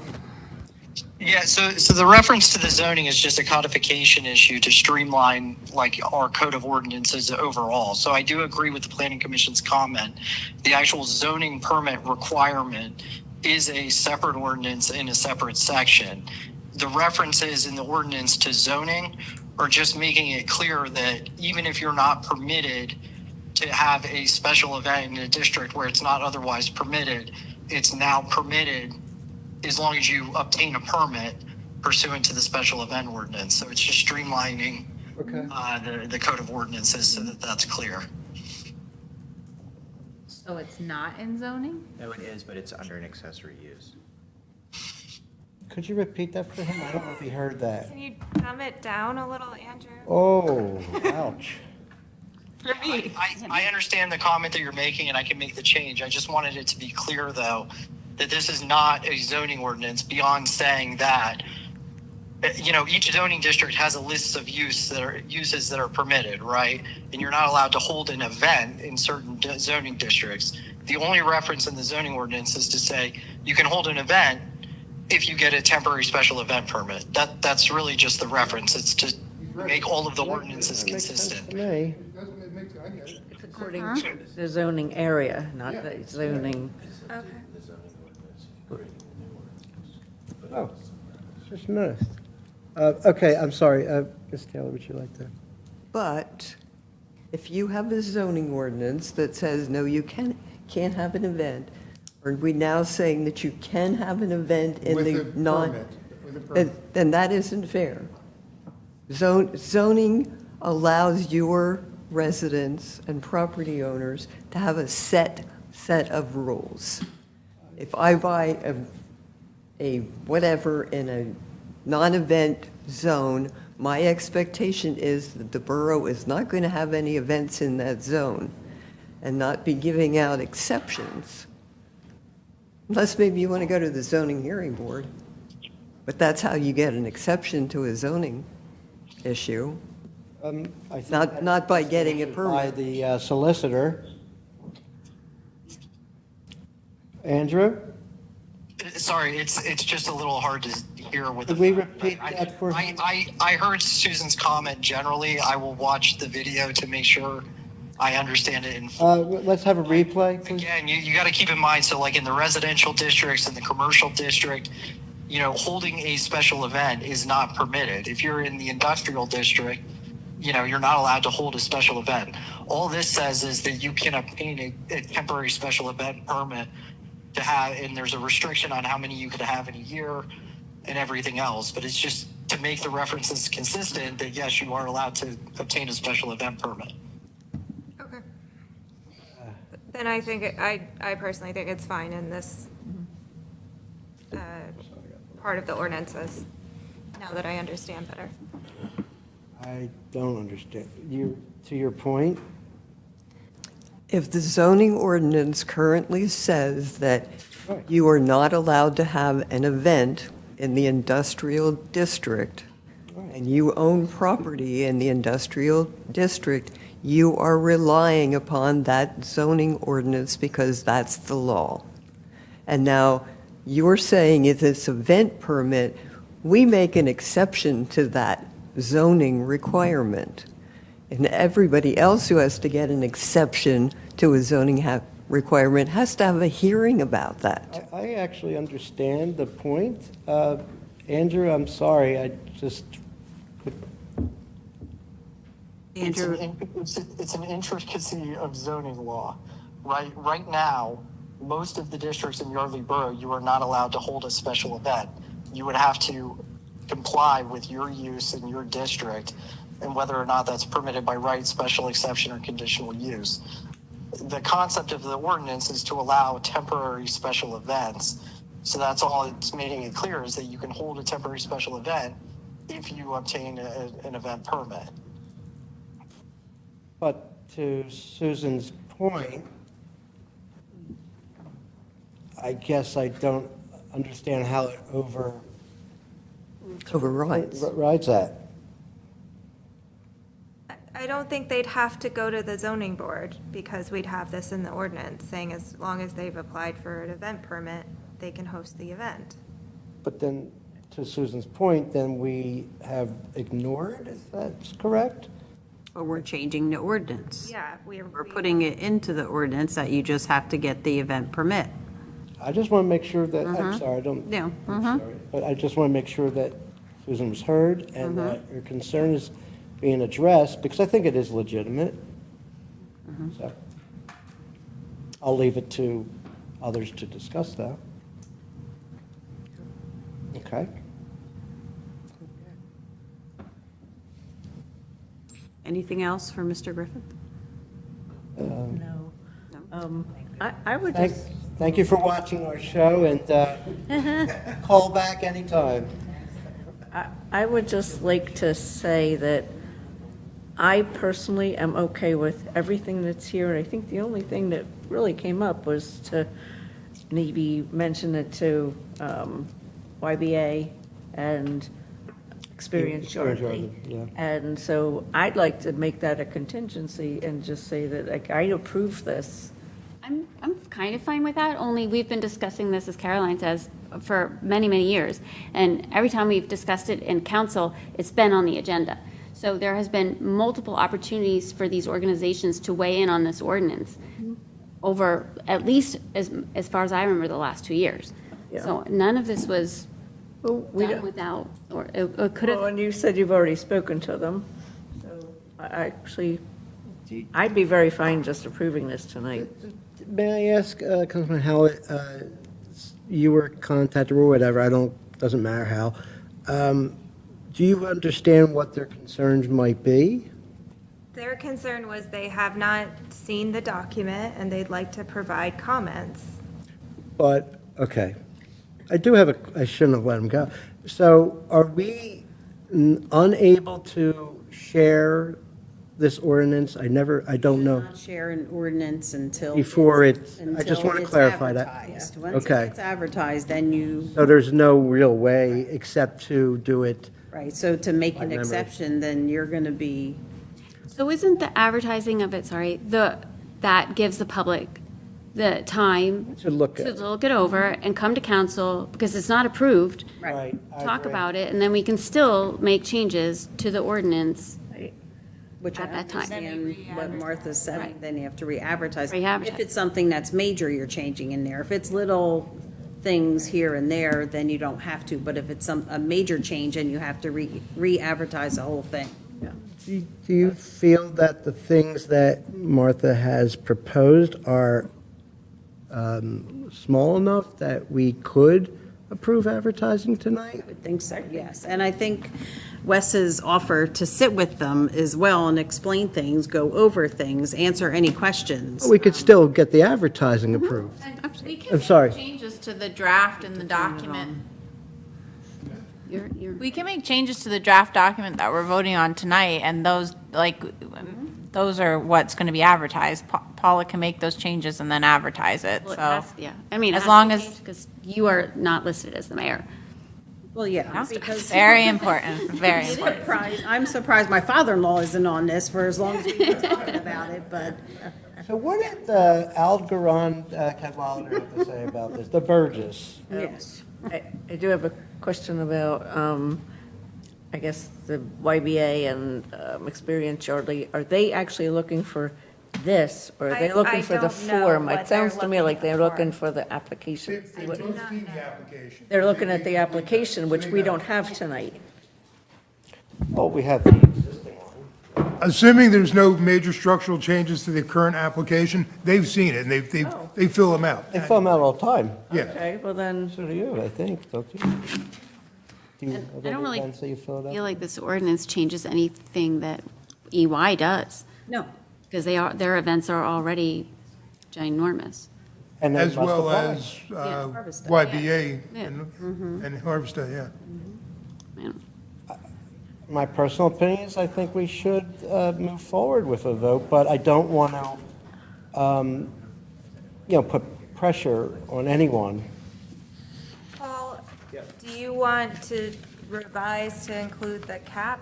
I like the idea of the cap, but I'm also willing to forego that if people think it's a bad idea. I'm not personally gonna really file for permits, but I think the cap would be nice, so there's no surprises at the end of your event. But I understand if people say, no, that's not likely to happen. My big thing is, of course, we can all agree to something in here, but like when we're all long gone and Wes is no longer enforcing, somebody can be like, oh, this is what the code says, right? So, We're I like the long idea gone, of the but cap. he's still enforcing events? What's Well, wrong he's with not. that picture?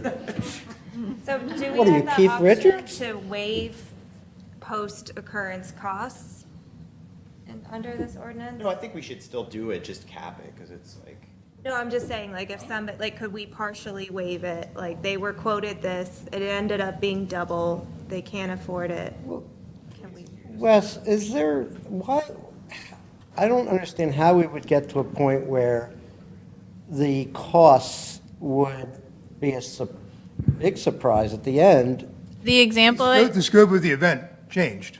Right, but the example I gave in the public safety meeting was like damage to property. For example, like Fitzgerald Field got super messed up at one point. I think it was Harvest Day, and we had to we had to bring Phil in, I thought. Like, there was something that happened, and then we had to couple years see. ago, it got- It was expensive, and we did charge for that. But that's in the current. That's in the current event one. application, that, the applicant's required to remediate any damages.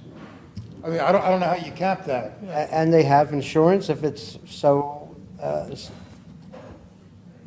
destruction is so bad that, that's what it's for. Right. They don't want to pay for it out of pocket. Must be Andrew. Is that you? No. Oh, okay, hello. So, additional comments? yeah, so I guess wait, if that's the case, you don't need the, sorry, I guess if that's the case, you don't necessarily need the cap. Since it's listed here anyway as saying, if you turf it. Paul, can you get the microphone next to you, please? Yep, sorry.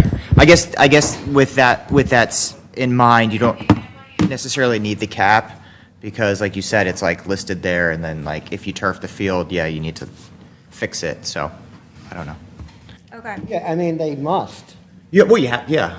I mean, I would think that's what the insurance is for, but. Okay, so I saw a person enter. Do you come to the front? Tell us who you are. You live in the neighborhood. Earl Markey, I live in the borough. Little interesting to see, I was watching at home, came down here, had a little trouble with the door. The door must lock at a certain point in time here. So Paula had to let me in downstairs, so. Thank you. Appreciate that. I'm very concerned with any ordinance, particularly since I live across the street from 19 West College, where they have done large events in the past. That's currently still in litigation, challenging those events in common pleas court that I filed last year. We haven't had a hearing on that yet. I am very concerned with any ordinance that would not give me the same rights that I would have to go before the zoning hearing board, particularly when you're talking about events with not 50 people as you were talking about, or 30 people as you were talking about earlier, but thousands of people, or at least 1,000, 1,500 large-scale events that, this essentially is acting as a de facto come and get a variance every year for something that I think is very disruptive where I am, that I would like to be able to have have my full rights of due process in a zoning matter at the zoning hearing board to object to those types of large-scale events as well as remedies in court to appeal any unfavorable decision shared to zoning hearing board. So I would probably be looking at what, depending, and I think the solicitor should look very hard at how he constructs the ordinance, because if there's anything in there that this is just another in-run around zoning, I'm inclined to defend my property rights very strongly, as I have done in many instances here, to stop the disruptions that affect me at my property. So. Okay, sorry. Anyone want to comment? I'm sorry, I just want to see if they have, anyone from the table want to comment? No? I'm just a little bit confused, so bear with me. Can you just run through this a little bit, maybe slower, and help me understand by using an example? I know you say there's events, but I just want to understand clearly. Car shows, car shows, Oktoberfest, these types of large events where we're having to have the police come out there and, on the industrial, which as the solicitor correctly said, there is no right or special exemption to hold these large-scale events on the industrial parcel. And then as I've they've happened, the borough has not stopped them, so I've had to go to court to have them stopped. And it appears that filing that court action did that. I'm certainly opposed to any ordinance that would in some way restrict my due process rights, my property rights as an adjoining homeowner, because I not only have the tannery, I also have the school. So I have multiple events that occur on my near my property on a very regular basis. We're talking every 2 weeks. There's something going on. You're heavily burdened by this. That's what I'm hearing. Yes, I'm heavily burdened by events up there on College Avenue. Yes. And the other neighbors, just out of curiosity, if you know. Well, I don't know if they ran down like I did at 9:15 at night to hear that we're changing our zoning ordinance, right? I think it would be helpful if the public could sit down also and look and see what's going to be at play here. Of course, you're going to advertise the ordinance at some point. I would say if there's any holes in it that allow me to, I'll challenge the ordinance if I need to. If it's going to allow this stuff to continue in front of my property, right? I've already gone down. You can look. They've already clear cut the trees for the soccer field. I've got the brewery on one side. I've got the soccer field on the same parcel now. Enough's enough, folks. Oh, actually, I don't know what the trees have to do with this particular ordinance, but I thought that we'd be voting on what is the best interest of the entire community, and I appreciate your comments, but events are not to burden people, they're to have enjoyment. I'm a little bit confused. Rather than take an adversarial... Mr. Council President. I'm sorry, I'm talking. Give me a chance, and I'll give you a fair chance. I just want to ask, what is it that,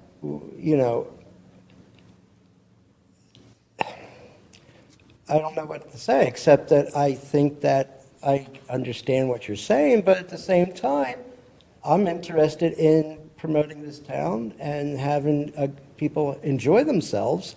So what is it that is happening that I don't understand to you personally?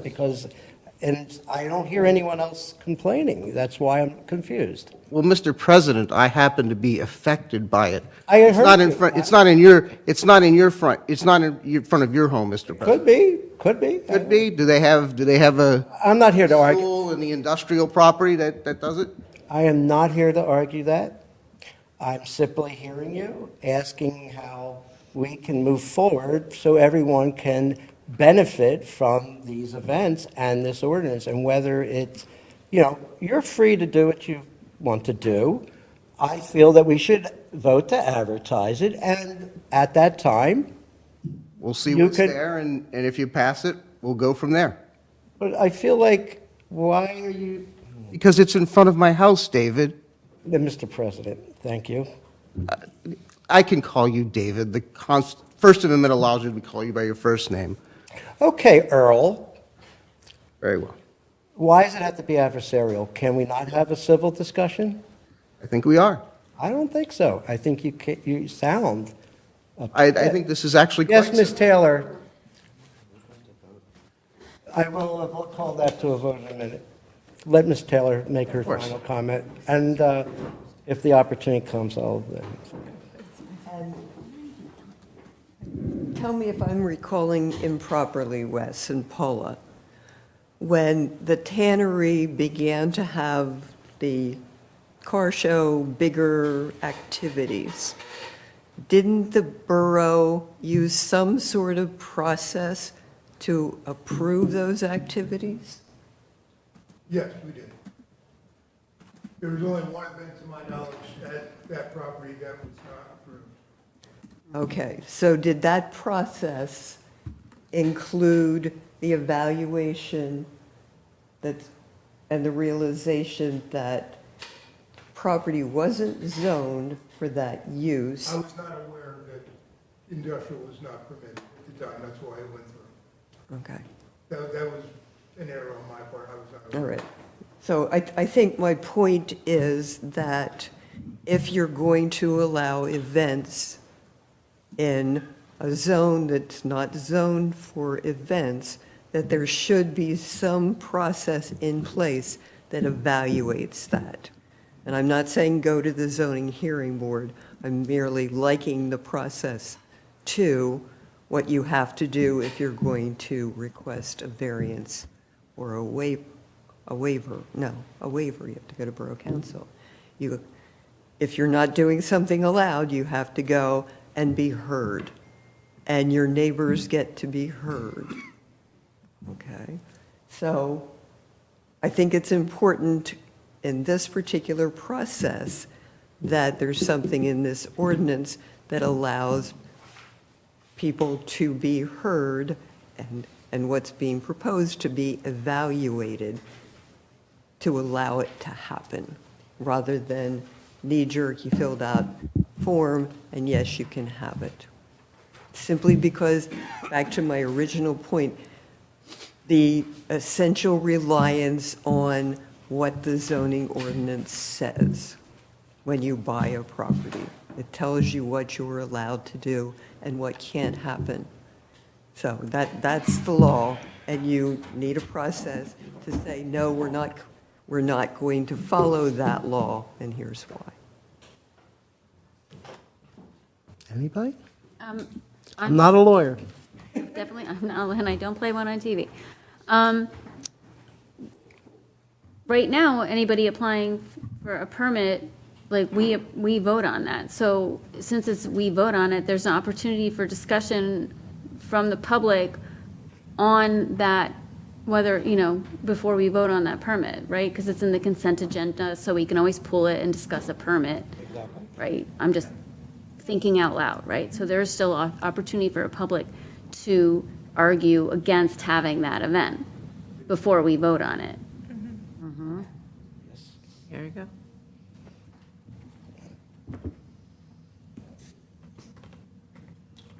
Doesn't sound like there's any discussion. Michelle, I'm sorry, did you? No discussion. Okay, it's 9:33. I'm wondering how close we are to deciding if we will take a vote on advertising this or not. I would like to make a motion to vote to advertise. Second? Second. Thank you. So we have a motion by Councilman Scherer, a second from Councilwoman Hallett. Further discussion? I would just encourage Yardley Business Association, Experience Yardley, anyone else to after it's advertised, review and come and give us your feedback. Yeah, Absolutely. and that is an opportunity for the public, transparently, to see what is being proposed. So, any other comments before I shut this down? Okay, then I'm going to ask all those in favor? Aye. Aye. Opposed? I'm sorry, I'm not sure I heard anything on this side. Is that? Aye. There's all ayes. Okay, No, I- so this passes unanimously? Nope. I'm sorry, I can't. All right, let's have I'm going to do a roll call, if you don't mind. So, Kim? Aye.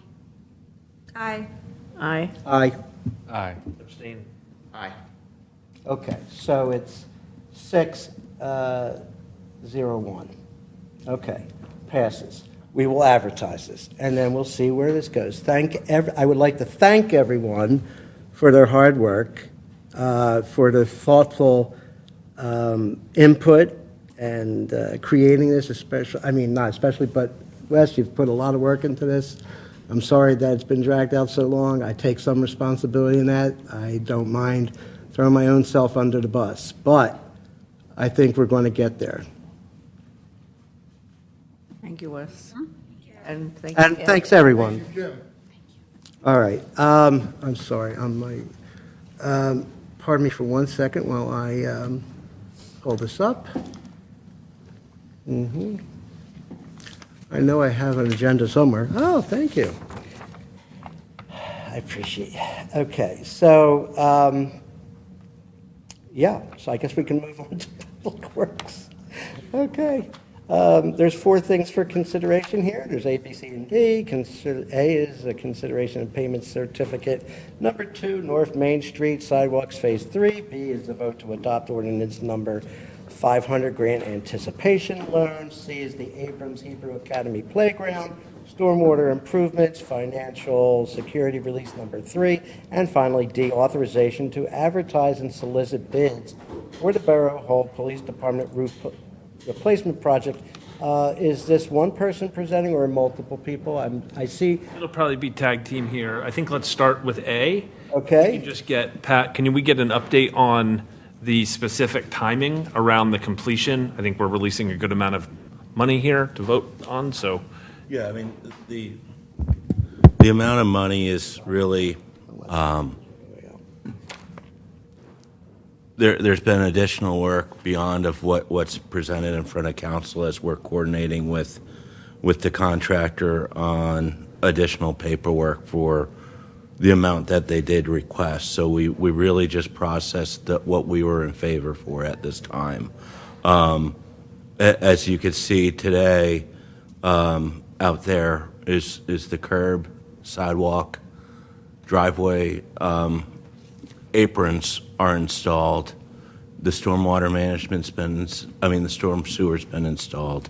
What we have remaining to work on is additional restorations of the grass areas behind the sidewalks, restoring the residential driveways. I was out there today with my inspector, just going through a few items of concern to work with. And I spoke with Manager Johnson today about them as well. Then we have the actual pavement work to work on, and the striping and the signage. So there's what I forwarded over to some of the council members yesterday was an updated schedule, and they were hoping for next week is to work on the driveway restorations, installing. There was an existing split rail fence that had to be removed as we were installing the sidewalk on one of the residents' properties that we're going to reinstall. It was right along the right-of-way line. And then install the roadway asphalt, temporary pavement marking. The contractor's looking at wrapping that work up on July 2nd. And so in July, we would be looking at, of course, final punch list. We'll be coordinating with PennDOT, and they'll be doing the permanent pavement markings as well for that crosswalk. So that's where we are at this point. Are there any questions? So mid-July. To close it out, takes a little bit with we have as-built. We need to make sure PennDOT's there. So you could say the substantial completion July, okay? But it's going to be a little bit longer typically as we're going through those paces. Yes. Okay. So we presented, you could say our counter to G&B, our contractor, and they agreed upon this payment request. Just looking back, the last time they submitted for a payment request was earlier this spring, so they really haven't submitted a payment request either. I was just trying to get clarity on the completion of it before, we're releasing a good amount of cash. So, I guess with that, I'll move to approve it. That was quick. So we have a motion for this by Councilman Woodring and a second by Councilwoman Hallett. Any discussion other than what has been discussed? From the public? No? Okay. So I'm going to ask all those in favor? Aye. Aye. Nay? Abstention? Okay. Thank you. Second? B, so there was, this is the one around 498, 500. Do you want to speak to the Sure. sort of 1.7? Yeah. Yes, this is our line of credit with the First Bank of Newtown. This line of credit was approved by council last summer, and it was approved as a grant anticipation loan for North Main Street, where in the exact thing we just voted on, where we have to make large payments to the contractor, we are not, we don't have those grant funds available until after we make the payment. So lines of credit like this allows us to make the payment, and then we pay back the line of credit very quickly after we receive the grants. That was all passed last year. Then on April 21st of this year, we said we'd like to expand the use of this line of credit to allow for it to apply to our stormwater improvements and our police roof project. So we voted to advertise on April 21st. And we re-advertised the ordinance on June 11th, which is 5 days before our vote now, as required by the Local Government Unit and Debt Act. And we will run a second advertisement after adoption. And it will be the ordinance would be effective the 5th day after adoption. Just to be clear, the full amount of the line of credit is not sitting on our balance or our accounts. We have not drawn down that full amount. This is just something that we use to help bridge the gap between, when we need to pay contractors and when the grant funds are received. Does anyone have any questions? No. Okay, With so that- I would move to adopt ordinance number 500, grant anticipation loan. Second. Okay, motion by Hallett and seconded by Woodring. Thank you. And there was no discussion? Okay. Therefore, all those in favor? Aye. Aye. Aye. Okay, passes unanimously. Thank you. C? How do you want to handle C? I could present that. Thank you. Remington Vernick received a request for release of financial security for this application for Hebrew Academy Playground. We reviewed the request, we made some modifications, and we presented that back to the owner. The owner agreed to the release. We are recommending release in the amount of $19,817 to the developer from the financial security held for this completion of this project, required for the site improvements. After this release, the total amount of the financial security remaining is $45,424.75. There are a few items, just punch list items, prior to this release request. Substantially, the applicant has installed his underground basin. He's been working on more of finishing up the improvements to his property, and so we're requesting this interim release. What we will be doing is coordinating with the owner to do a final punch list, and there are a couple items for closeout, as they have amended the drawing since we first went under the agreement. There are some other points that with the as we went into a developer's agreement with this applicant, that the applicant agreed upon.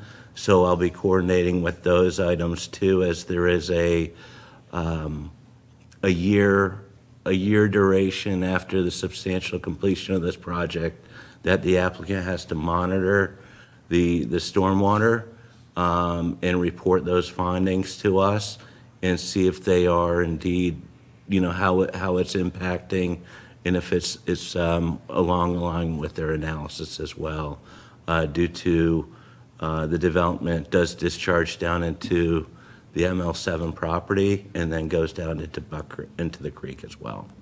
So we are requesting a motion to approve the financial security release number 3 in the amount of $19,817. Can someone make a motion if they're interested? So moved. Thank you. Seconded, okay. Sorry. Question, Pat, what were the modifications that you recommended? Could you just tell us a little bit about those? To the agreement? You just stated that you proposed several modifications to the. No, it was council, and there was some other language that was put in there. It wasn't from, it was a consortium. There is, the modifications to the agreement is that they needed to monitor the stormwater discharge for a period of 1 year. Okay, and. It's in the agreement. We could forward it over to you. Okay, and what happens if the stormwater isn't behaving as anticipated under that agreement? That if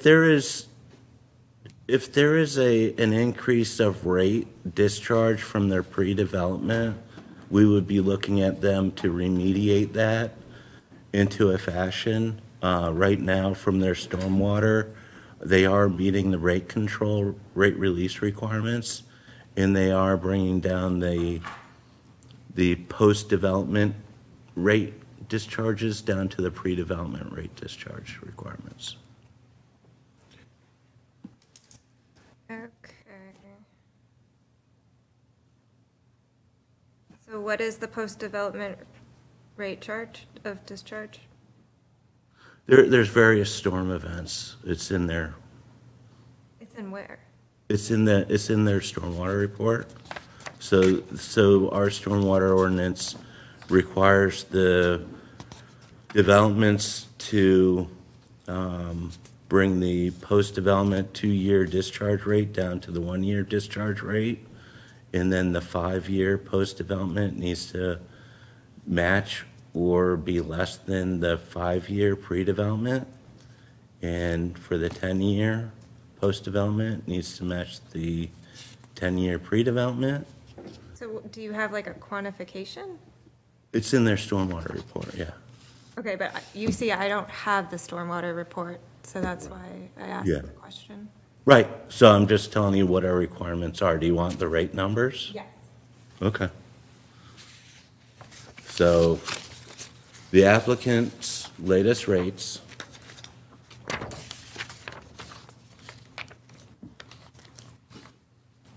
the 2-year pre-development rate is a 2.743 cubic feet per second discharge.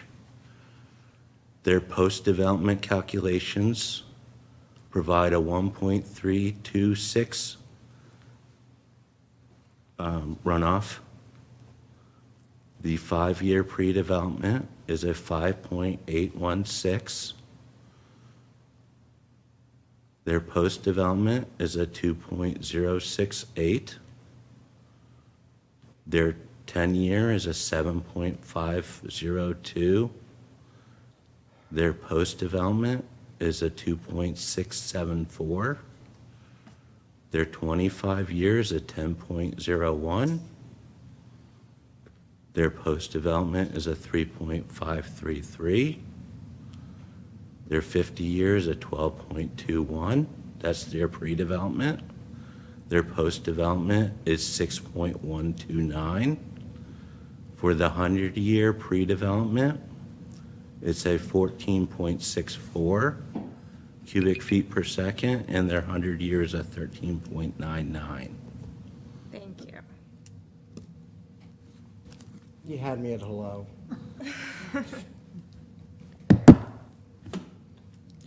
Can I ask a question? Yes. And so that is the inspection that we're verifying and asking to sign off on. And so I think, given the history here, what was the pre-period that we're looking at in defining the baseline? For what do you mean for the inspection? Well, we were just talking about the pre and the post. Right. And I think, as some of us are aware, the pre, it depends if we're talking about pre the installation of the parking lot and the original issues that happened, right? And so to reset that, I think, as we No, said in the agreement. the parking lot isn't involved. So I'm asking, what is the date of the pre-baseline for which we're measuring? The pre-development is based upon their proposed area of disturbance of their property. So what it is based upon the area that is now the field, the area that is the little playground area there. And so the pre-development is what that existing condition was. But the stormwater is not, the stormwater issue wasn't having to do with where the field is. The stormwater issue has to do with what's down into ML7 and the residence property. Correct, because what was in the issue with this property had no stormwater management when it was being, in its prior condition. Right. Before the ML7 issue came in. Okay? So now when this applicant came into us, several years ago, they understood that they needed to meet the stormwater ordinance. So when we reviewed the project, you utilized you could say the standards of your analysis of classifying of what it was a lawn, woods, existing impervious. Those are your pre-development conditions that the applicant put within his stormwater report. So when we approved this project and went under an agreement in 2024, the applicant showed that his stormwater was meeting the borough's stormwater ordinance. So the pre was theoretical? It's not actually measured? Calculation. It's utilizing the standard methods of calculations for stormwater management. And so you're looking at your existing conditions and you're creating a drainage area for your proposed disturbance. And you're classifying those into, like I mentioned, rooftops, impervious, grass areas, and whatnot. So I guess I have three questions, right? One, there was never a stormwater question uphill at Abrams. The question was, what happens to the new stormwater that's created that runs downhill, right? That's what the paperwork that was drawn up had to do with, not the stormwater up there. So we're talking about the measurement of stormwater that's downstream towards the creek from there. That's the first point. The second point is the pre and the post. What year then, given that that's the site we're talking about, right, which is not Abrams Field, but the ML7 and neighbors property, right? So what are the time periods that we're quoting? Because that matters given the history of the ML7 property change in stormwater, as I think you know. And then third, when did this inspection happen that you're quoting? The inspection of what we've been doing? The inspection that we're being asked to sign off on. Within our request, what we have done was. So let's just go in the order of those questions. So the original question was about the stormwater site of interest is not the Abrams property. The Abrams property was putting in a field that causes downstream stormwater issues, right? The second question is, what is the pre-period that's being used on the ML7 and neighbors property? Because as we're all aware, there were issues there previously. And third, when did this inspection happen that you're asking for the borough to sign off on? My inspector went and reviewed the elements as the request came in. And we had also inspected in May when they installed the new sidewalk and the new curb. And where did that happen, at the Abrams property or at the ML7 neighbors? No, the inspection work that we have is related to the proposed improvements. There's no inspection at this moment. We inspected when the stormwater line went in and discharged over to the outfall in ML7. We watched that work go in, okay? What we're not talking about right now is we haven't done a 1 year, the project's not done yet. We have not, the applicant in his agreement is he needs to watch and monitor the stormwater flow and see how that's going, okay? So I think what Mr. Woodring might be getting at is the intention of adding that clause into the contract where they had to measure was that they're going to be measuring it at the outfall that it goes into the damaged, eroded creek. Right. Is that happening? And I think and Jonathan is asking if we have a pre-number for that outfall. I mean, We should have a pre-number for that outfall. At this point, we don't, the project's not done yet. Given the sequence of So events. in order to comply with the contract that I thought we signed, Yeah. we would need to know the pre-number for that outfall and Yeah. what the post number is for We- that we outfall. have- And if we don't have those numbers in our packet, which I didn't say, I think Mr. Woodring and all of us would appreciate receiving them. The pre-development number that is within there is the numbers that we approved at ML7 with those rates that were there. So if they're from 2024. Yeah. That's within the stormwater report that we approved. I mean, when we had to mitigate the erosion issue that happened at ML7. Because that was because there was no stormwater basin in. So in other words, the baseline is after all of the damage occurred. Yeah. Well, the baseline is at the number from the numbers that show down what the rate was going down the new Because slope. remember that the calculation showed that they were supposed to be decreasing. I understand that, Yeah. I totally get that. Yeah. And again, I'm not saying that that's not happening. All I'm asking for is Yes, because legally we couldn't require them to bring it back before a project that was unrelated to them. So I guess what's unclear are the details around all of this and the report that's showing this and asking us to release money. It seems like there are fuzzy details around this, as there have been over the history of this project. I don't understand. I'm sorry, could you explain why you think it's fuzzy? And maybe I'm just not, I'm dense, but please. Why is it fuzzy? Because I don't believe that, I certainly haven't seen, and I'm not sure anyone here has seen the inspection report that shows all of that. We had that. And we're being asked to vote to approve it. There's not an inspection report for watching the stormwater come out of the basin right now. What our inspection work is doing, what we are looking at is that they're still making those improvements that were within the developer's agreement.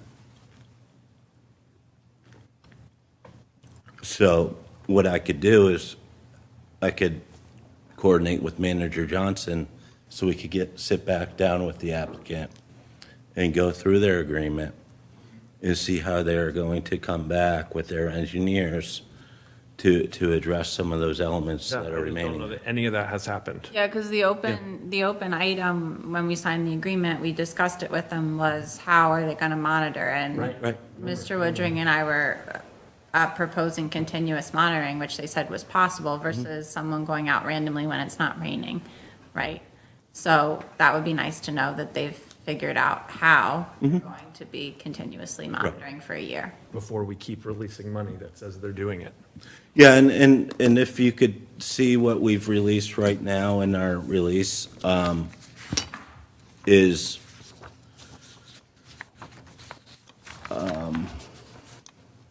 wrong payment certificate. Is we've already released the stormwater management that was in here. What I did hold was our, the as-built plans, the punch list items, the contingency, so we are holding $45,000. Okay, so there is a little bit of money still remaining for them to maintain their erosion sediment controls as well. But they did install the stormwater basins and the outfall.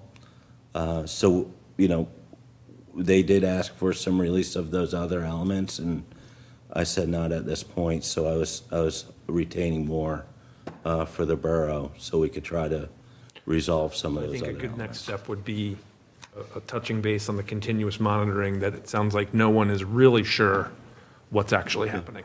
Well, when we met with them in March, we brought it up, and, I'll continue to stress that as well.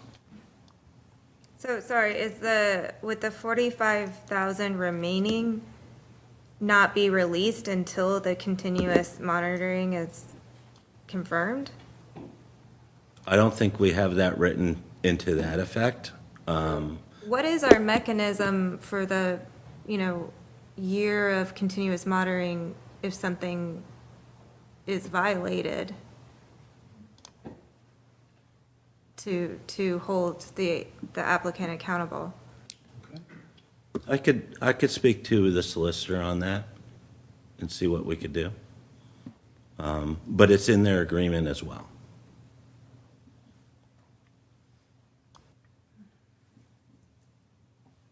Caroline, do you remember any recourse? We discussed fines. I don't remember if they made it into the agreement or not. I'll have to look at the agreement as well. I thought there were fines though, yeah. They had to be. I'm remembering $10,000, but I don't know if they made them into the agreement or not. Okay. But it was contingent upon continuous monitoring, and again, it just doesn't seem like So that's can you report back to us all on when the meeting occurs and what their plan is? Okay. Absolutely. So, yeah. Where does this leave us? We have the motion on the table. Right, but, okay, no buts. Any other comments? It sounds like RVA is recommending the release of the 19,800 because they installed the stormwater basin and outflows, right? Yes. Okay, Any other comments? that makes sense. But I'd still like just kind of the follow-up on the continuous monitoring and what our enforcement mechanism, if that doesn't happen, is. Any other comments? None?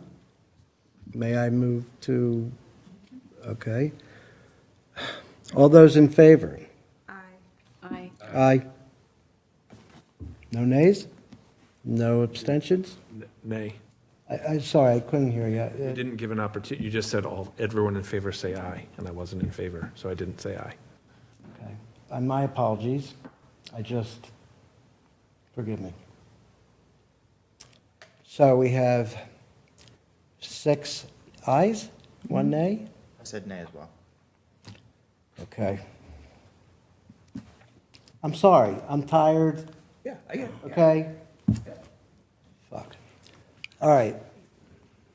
So it's 5-2. Thank you.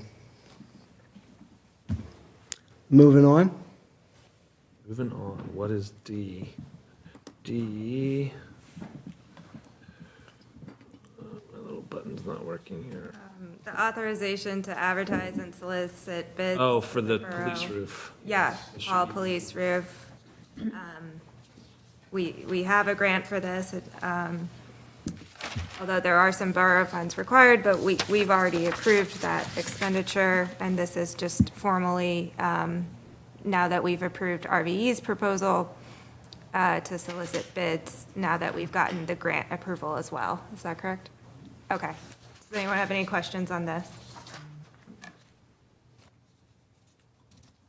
Nope.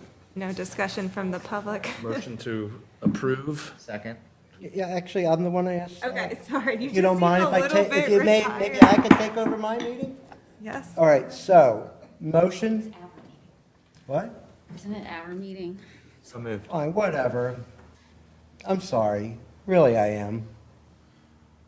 Okay? Yep. If I'm performing in bad faith or I'm not meeting anyone's expectations here, vote me out, okay? David, we're all good. Yeah. We're all tired. We're all good. Nothing's It's not wrong. about being tired, it's a little bit more than that. I wish I knew a little bit more about what was going to take place here tonight. I didn't know, it's okay, let's take it offline. We're good, though. You're fine. All those in favor? Wait, we have to make the motion. Yeah, how about that? Who wants to make the motion? Moved.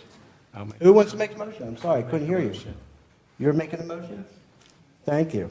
I'll make a motion to authorize to advertise and solicit bids for the Borough Hall Police Department roof replacement project. Thank you. Second.